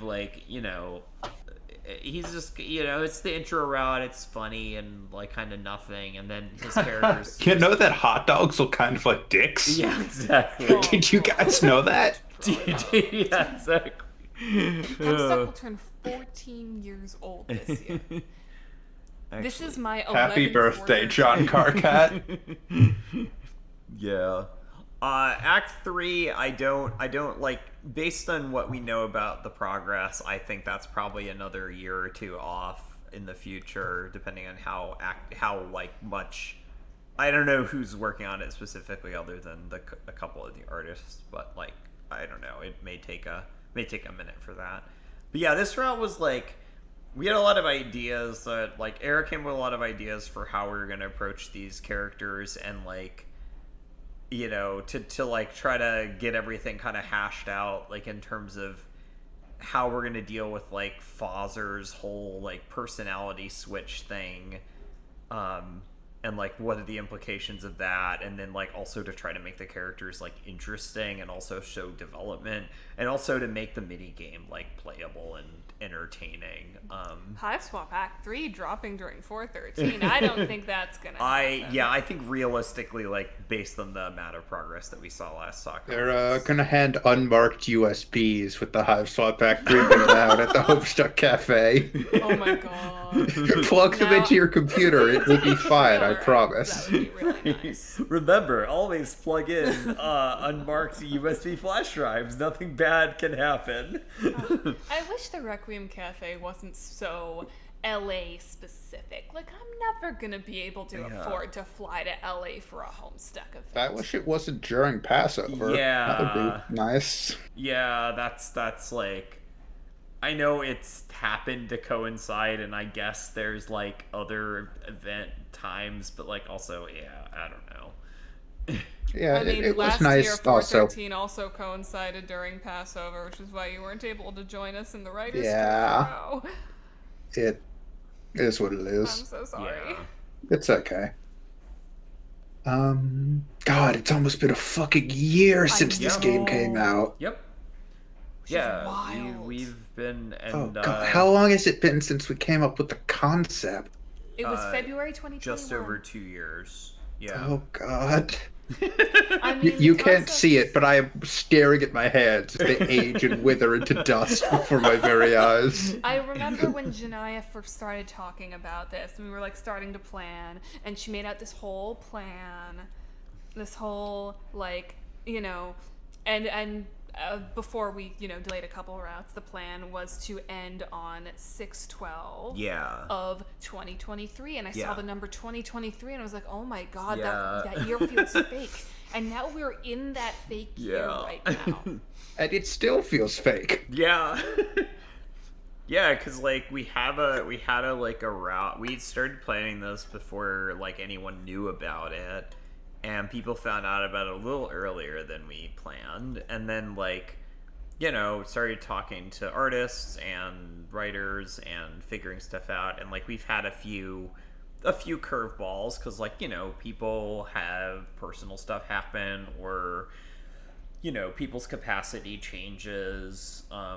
We had new people come on, we had some people had to leave or had to like reduce what they were doing or change things around. And like, you know, any large project that's got like 100 something people working on it, that's gonna happen. So like I feel like we've done a pretty good job of like rolling with things as far as like keeping things more or less on schedule, and like, you know, but also one, not completely destroying the people working on it, and two, not like releasing something that feels unfinished. 2020 was 3 years ago, Yeah. which is so horribly cursed. Like 2023, like 2020. Year 3 of the pandemic. Give it up for Yeah. year 3 of the pandemic. Year 3 of the 2 week the 2 week period of isolation. Like 3 years ago, a little like 3 years ago and like 2 weeks, I was in New York City to audition for my grad program. Yeah. And then the pandemic hit.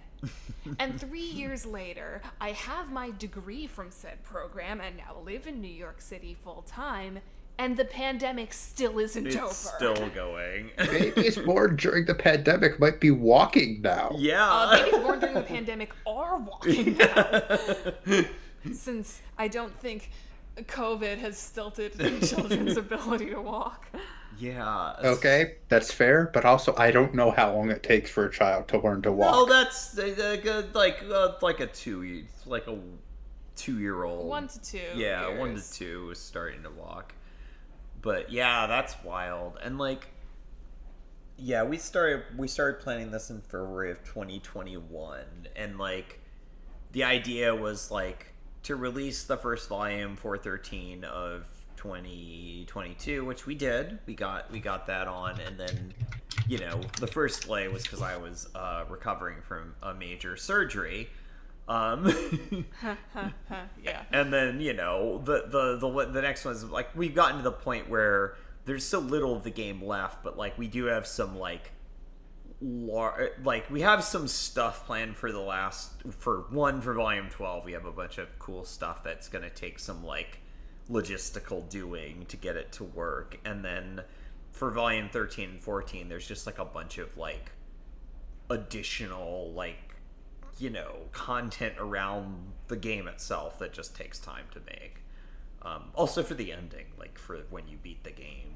As I have mentioned before, the ending better make some of you cry.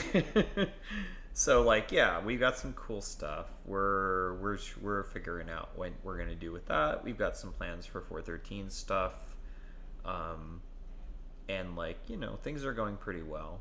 I'm amazed that 11 volumes out of 14 is pretty significant. Yeah. Like, we've got a pretty chunky game already, and like, I'm really happy with how things have come along.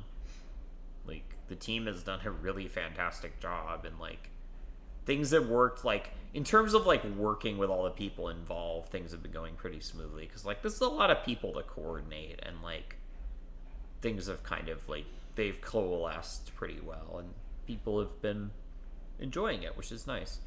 We got Prokopets on Tumblr Yeah. gave us the second acknowledgement that this game exists, Which is real cool. which is very Maybe cool. that has driven some views to us. Yeah.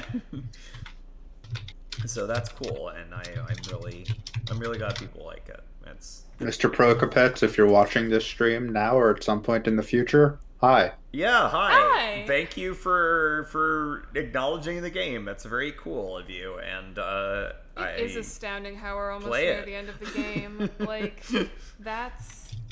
Oh, when it's over. When it's over. We'll have to start on our We'll have next to start project. on our next game. But, like, also... Friendsim 3! Friendsim 3. Fanfiction hour. Friendsim 3. Oh, shit. Thank you so much for That's the cool. donation. Time does feel like a lie, but Homestuck will never die. It digs its claws into your brain and will never leave you. I actually have a video essay that I've written a script for that I haven't recorded yet, but I will write it. That basically talks about why Homestuck has its grips on all our brain. Why it's like, you read this, and if you get into it, you will get into it, and you cannot leave. It will never leave your brain. It's like a cognito virus. It infects you. It's a sleeper virus. Literally. I'm a sleeper I'm agent. not exaggerating. It literally does that. So yeah, it's been cool. You might even say that you can't fight it. Friendsim 3. The dating sim. Friendsim 3 is just a straight up traditional dating sim with Mspar and Malik, and that's it. Yeah. I was going to say Karako takes Manhattan, but that works Hussey too. does not have my soul. Vriska has my soul. Yeah, I do. Look, as Prokopet said, there may have been a demonic pact involved, but it certainly was not with Andrew Hussey. I know, exactly. I do. So I'm aware that What Pumpkin is aware that we exist, although they haven't like publicly acknowledged the game. But they don't publicly acknowledge anything. They do know about it. But Pumpkin, if you're watching the stream, yeah. Hi. Hello, Andrew. I know you're there. Listen to me, Andrew. I do appreciate them not trying to like take our game down or issue a cease and desist or anything. Like, I feel like if we tried to charge money for it, that might have been a different matter. But like, that was never the idea. The idea was just to give something back to a community that has meant a lot to me, and also to like do something cool that we can all be proud of. So, but yeah, I'm glad that they are like being chill about this, because we're not exactly being like sneaky about it. So, yeah. Hi to the random What Pumpkin intern. Does What Pumpkin even have interns? I don't know that they have interns. If But... What Pumpkin needs interns, I could use a third job. Fourth job? I have an internship already. Yeah, I could use a fourth job. Hi, Julian. Hope you like the game. I mean, bold of you to assume that if What Pumpkin got interns, it would be in New York again. I feel like that experiment already failed. Every time I pass a co-working space in this city and I'm with Janaya, I have to be like, hey, look, it's What Pumpkin Studios. Yeah. This has been involved Homestuck for a long time. Yeah, honestly, like I think Andrew is kind of like checked out. Like, That's I mean, valid. He did like through a third party acknowledge Sakon, which was fun. But like, you know, I think he's just got kind of other living his stuff life, going which on. like, He yeah, go for He's it. off in his 7 fortress years of of- solitude writing Yeah, that script for the exactly. Whistles movie. He Like- dumped 7 years of his life into writing the Ulysses of the internet, and I think think these 7 years of sleep that he's had are something he deserves. after Writing the doing that. Ulysses of fiction. And he never released anything ever again. So yeah, I'm No. just... No, he did technically write the Demon and Our Daughter route of Friendsim. And part of the epilogue. And nothing else. So yeah, I'm just like, it's fun to be able to continue this, and I'm glad most people have mostly enjoyed it. I'm like, there's such a there's always the choice of either trying to hold just to what we know canonically about the characters, which is very little, and I mean that doesn't leave you a lot of room to do much with the game, or you have to make a decision about making stuff up and then having it be stuff that people might not necessarily resonate with, but you've gotta kind of make a decision at some point in terms of plot and character development. And I like what we did with the characters. I think a lot of people have liked it, and maybe not everybody, but that's fine. Look, if there's anyone out there who prefers old Karen, you're entitled to your opinion. Send me a date and an address, and I will fight you. Pistols at dawn, whatever the hell you want. He also wrote John's route in Pestilcrest. Oh yeah, that's okay. right. I Okay. forgot So about that. the few things he's done in these last 7 years: John's route in Pesterquest, Ardada's route, and Demon's route.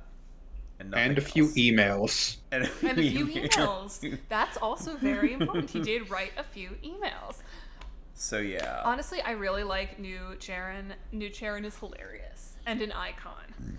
Yeah, I this is some of the characters have had a lot of design work, and I know that the designs for some of them are very subdued, the not these three are very distinctive, but the ones for Skyla and Connell and Marsty actually have a lot of thought behind them. They just don't look like anything wild, but they have a lot of meaning to what we picked for their uniforms. Pronouncing Charon like Karen deeply scares me. I mean, if we're thinking that Charon's name is based off of the Greek guy on the River Styx, that guy's name actually is pronounced Yeah, it would Karen. be Karen. I pronounce it probably the wrong way. Yeah, I but- pronounce it Charon because I don't want to say Karen because, makes me think that Charon would be a Karen. But... Karen.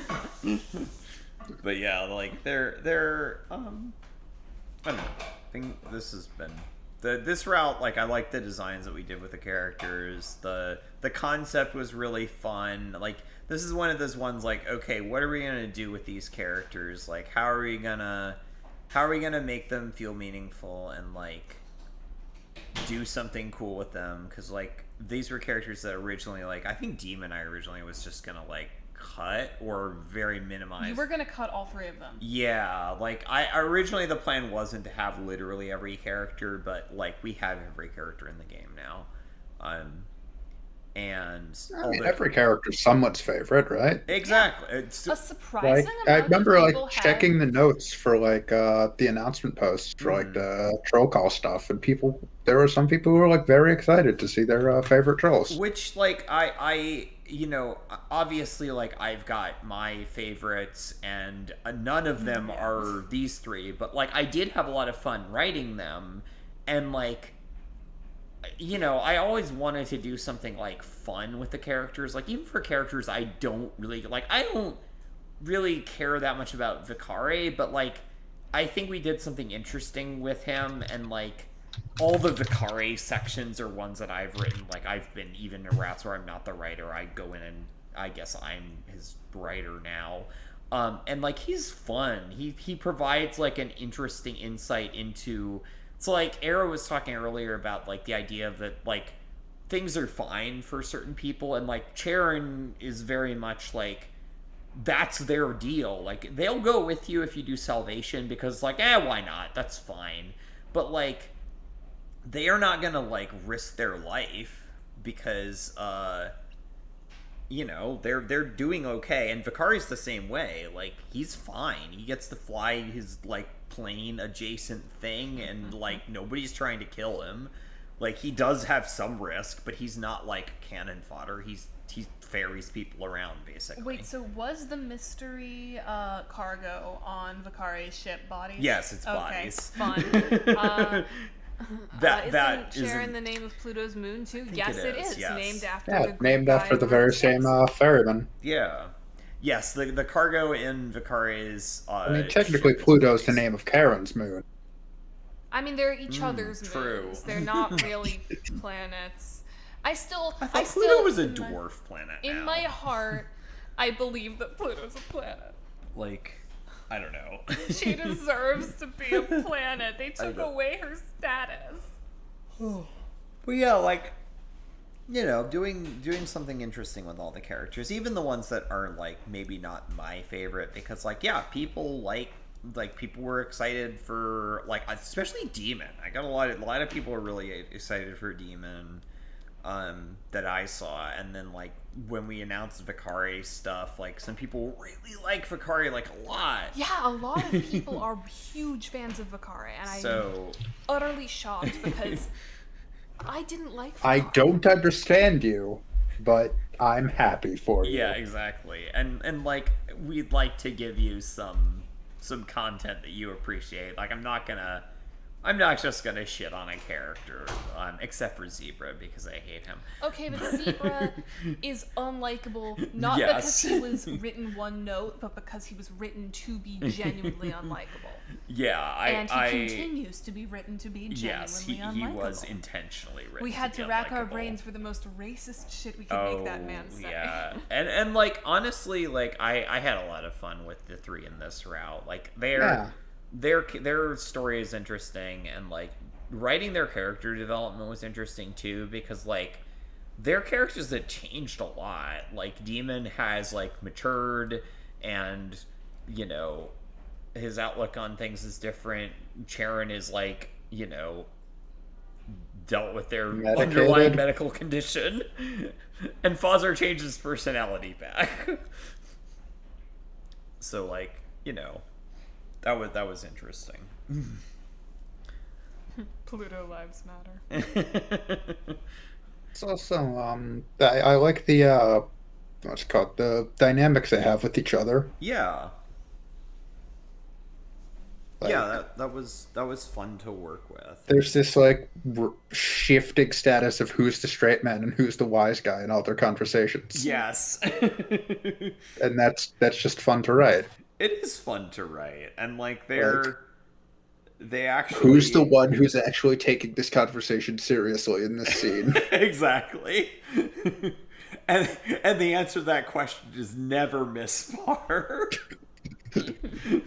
Oh, Mspar. Like, yeah, that was a fun dynamic to write, and like, and also like the lore stuff with like the little informational, like the snippets of the books. I'm glad that we were able to include that. Because like originally, so like Arrow wrote most of that, and like originally when I was like prepping the script, I didn't have that in the main script because it was gonna go in separately, and Arrow was like, hey, so what happened to like all this stuff I wrote? And it's like, I had been trying to think of a way to include it. I'm like, don't worry, we're gonna do something with it. Because I wanted to do like, I was originally gonna have like books where you could flip through it, but I thought of the idea of having it just be this kind of like, you know, Rolodex of randomized like bits of wisdom, and that was fun. It was, yeah, no, it's a fun little thing that you can do if you're like, if you want, you could sit there and click through all of it. It won't repeat them, so you don't have to worry about just like seeing the same one over and over. But also like, you know, if you just want to like power through the route as quickly as possible, I guess you can do that. I think there were a few I wrote that got cut, but like I don't really care. I think the stuff that got cut was the stuff that got turned into like the instructions for the body game, because you had written some stuff that was like how the process works, but that was based on like how we were going to do the body game, and then that changed a little bit. So I that feel like I remember like writing some like medical conditions for purple. Maybe I never got around to that. you I didn't don't write remember. anything for the Purple Bloods, but like I didn't. I don't Could have think sworn so. I did. I maybe. I think there were some that were all casts, but I don't know. Technically, we could add more if we wanted. We could go back and patch it with additional ones. Yeah, DLC. Yeah, Episode DLC. 2, Volume 11. Now with more useless facts. Fact DLC. We'll write, No, like- I'm looking at the original script I have right there. And nope, don't have anything. Oh, okay. Yeah, I mean, but I know there was some stuff that got cut that was like procedural things that were just like didn't work with how I ended up making the body game, because that was like that took some work to like I had originally had it more like Papers, Please, like how the game actually plays, but like mechanically I was having trouble figuring out how to make that like fun, and also like do it within the time I had. Okay, yeah, just looking at the script, I think the one thing I'm sad got cut was the intro to the Junior Rank Corner's Guide to Body Disposal, which was whether you're here because your morals are too flexible for anyone but stiffs, or your surgical incisions just didn't make the cut. There's an exciting career for you awaiting you in the post-mortem arts. I'm just fond of that wordplay. It is very good. Yeah, I like...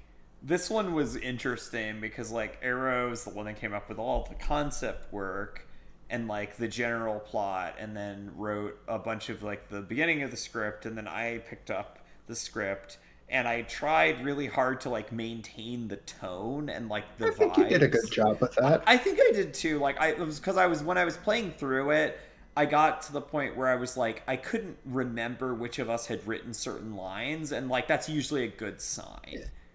Like they blended together well enough that it was like, okay, yeah, this feels tonally consistent. I do remember that I'm the one who did the callback to Homestuck with a familiar face, a friendly face. Yes, I just like that. I like that line. It's a good line. Yeah, that whole beginning section, other than the Vicari stuff, was stuff that you had written. Like all of the body, like being buried in corpses and stuff.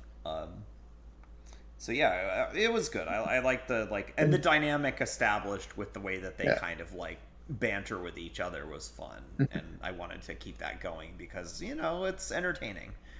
And I'm glad that this was more of a low energy route compared to how things were in the past few routes. It's decidedly more chill in terms of action stuff. Yeah, because like. And like throughout the game we've kind of tried to balance that where we have like peaks and dips, and like we kind of ramped things up in volumes 9 and 10, and I was like, I think it's time to try to like cool off a little bit, because volume 12 is going to be, I mean, it's not going to be the same like level of like stuff is exploding all of the time, but like there's a lot happening in volume 12. Yeah, it's I think people will enjoy it, but also it's going to be. I hope people will enjoy it. With all the effort that everyone's putting into it, people better enjoy it. and leading into like, because volume 12 is really the first of like the actual like end of the game. Like there's basically like that's the start of the sort of final arc of everything in terms of like themes and like the way stuff is constructed. So.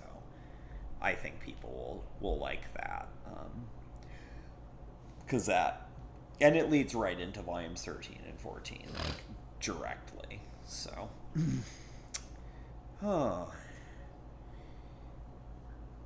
think we should probably call it. It's almost probably. Yeah. It's almost 1 and Thanks everyone for showing up. Yeah, and Arrow, thank you for joining us. That was no problem. Happy to be here. Yeah. It was nice to share your insights and help me with reading narrative text. So yeah, that was good. Thanks everyone for coming. Y'all are great. Yeah. So anyone have anything you want to promote while we still have the audience here with us? I mean, everyone follows Friendsim too. That's why you're watching this. So yeah, no, the biggest thing I did lately was people just saw that. All right. Well, you know, you all know me. You're all on my channel. So, important announcement. I am skipping an Upload Monday next week for the first time in 4 years. So, don't expect a video next week. I have been posting YouTube shorts lately, actually, if you'd like to check those out. That is actually a precursor to a video essay I'm planning. I'm doing a little experiment posting some normie content, I guess. You know, motivational capitalism content, and I'm going to do a video essay analyzing the motivational capitalism content and why we crave it so much. But, yeah, keep your eyes open for that. Keep your eyes open for 413 special, because that is required. If you haven't checked out any of my non-Homestuck content lately, you know, I'm trying to branch out into some more content, more analytical content, more content about creation and the nature of creation and the arts in general. Listen to my podcast about why the music education system sucks. Go on my channel and check out stuff that you may not have checked out before because it's not Homestuck. Yeah.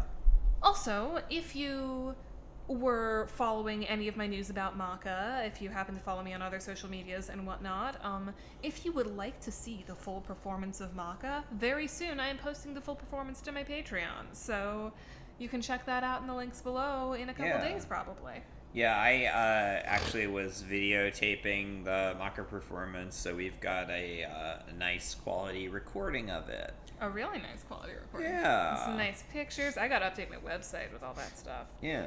So, but yeah, thanks y'all for coming. So we'll obviously we won't be doing another one of these streams for a couple of months because for like I guess like 3 months because 3 months. Yeah. With no Yeah, April, no for May, skipping and then too, yeah. just gonna be June. I guess we'll have to fill those months with gay fanfiction streams. Yeah, we'll we do gotta other finish stuff. those things. Also, Psychocolonial stream 1. No. Never again. Listen, we were high off our ass. Yeah, we did do when we did that. High stream. And We it were wasn't high fun. off our asses, and somehow, even with an immense amount of weed in our systems, Psychocolonials was still not funny. I mean, if it's not funny while you're high, it's not funny. I feel like Psychocolonials cool, but I didn't like Psychocolonials, and I don't feel like playing more of it, so I'm good. Character designs are neat. Yeah, that's true. Sure. I will give it that. Hussy knows how to draw a clown. That's you can't deny Hussy knows how to There's draw the a clown. There's the box quote. I was gonna say the epigraph on his tombstone, but that works too. So yeah, but no, we'll be doing another one of these streams once we have another volume, which won't be for a little bit, but we will keep everyone posted about what's happening. So yeah, you can check out the existing volumes. We may do a Salvation playthrough either on this channel or on the Studio June channel. We'll figure it out later. Yeah. And I don't know. Actually, I think if we do a Salvation playthrough, I think we should make it specifically a charity stream. Yeah, that's one thing we've been talking about. Because why do a Salvation playthrough without being able to save actual people from real life Hell Planet, aka Florida? Specifically, we've been talking about maybe trying to raise some money for getting trans people out of trans Florida. Support, because things are bad. Super great for trans people right now. And also, things aren't great for people in general in Florida. Those education bills, like, oh my god. Yeah. Ruining the education system makes me especially mad. So yeah, it's already a bad system, but they're somehow making it worse. Yeah. So we'll probably try to do something with that. Basically, I don't know. I've been contemplating the idea of trying to do a big marathon all Salvation playthrough, which I don't know if I want to do that. We'll figure it out. We could do something. That's 20 hours. We could do something where it's a bunch of people from Studio June, not just us. Sort of alternate on, and we can take turns controlling the thing, and other people can come on and do the reading. I was thinking that maybe I'd play like a classic video game, maybe like Donkey Kong 64. 100%. Try to get 101%. Oh yeah. So yeah, we should probably stop for tonight. Florida speedrunning fascist dystopia. Oh Yeah. my god, yeah. Which is Florida, significantly you mean worse than speedrunning Donkey Kong 64 101%. Alright, yeah. Thank you all so much for watching, and we will see you all next time. Bye.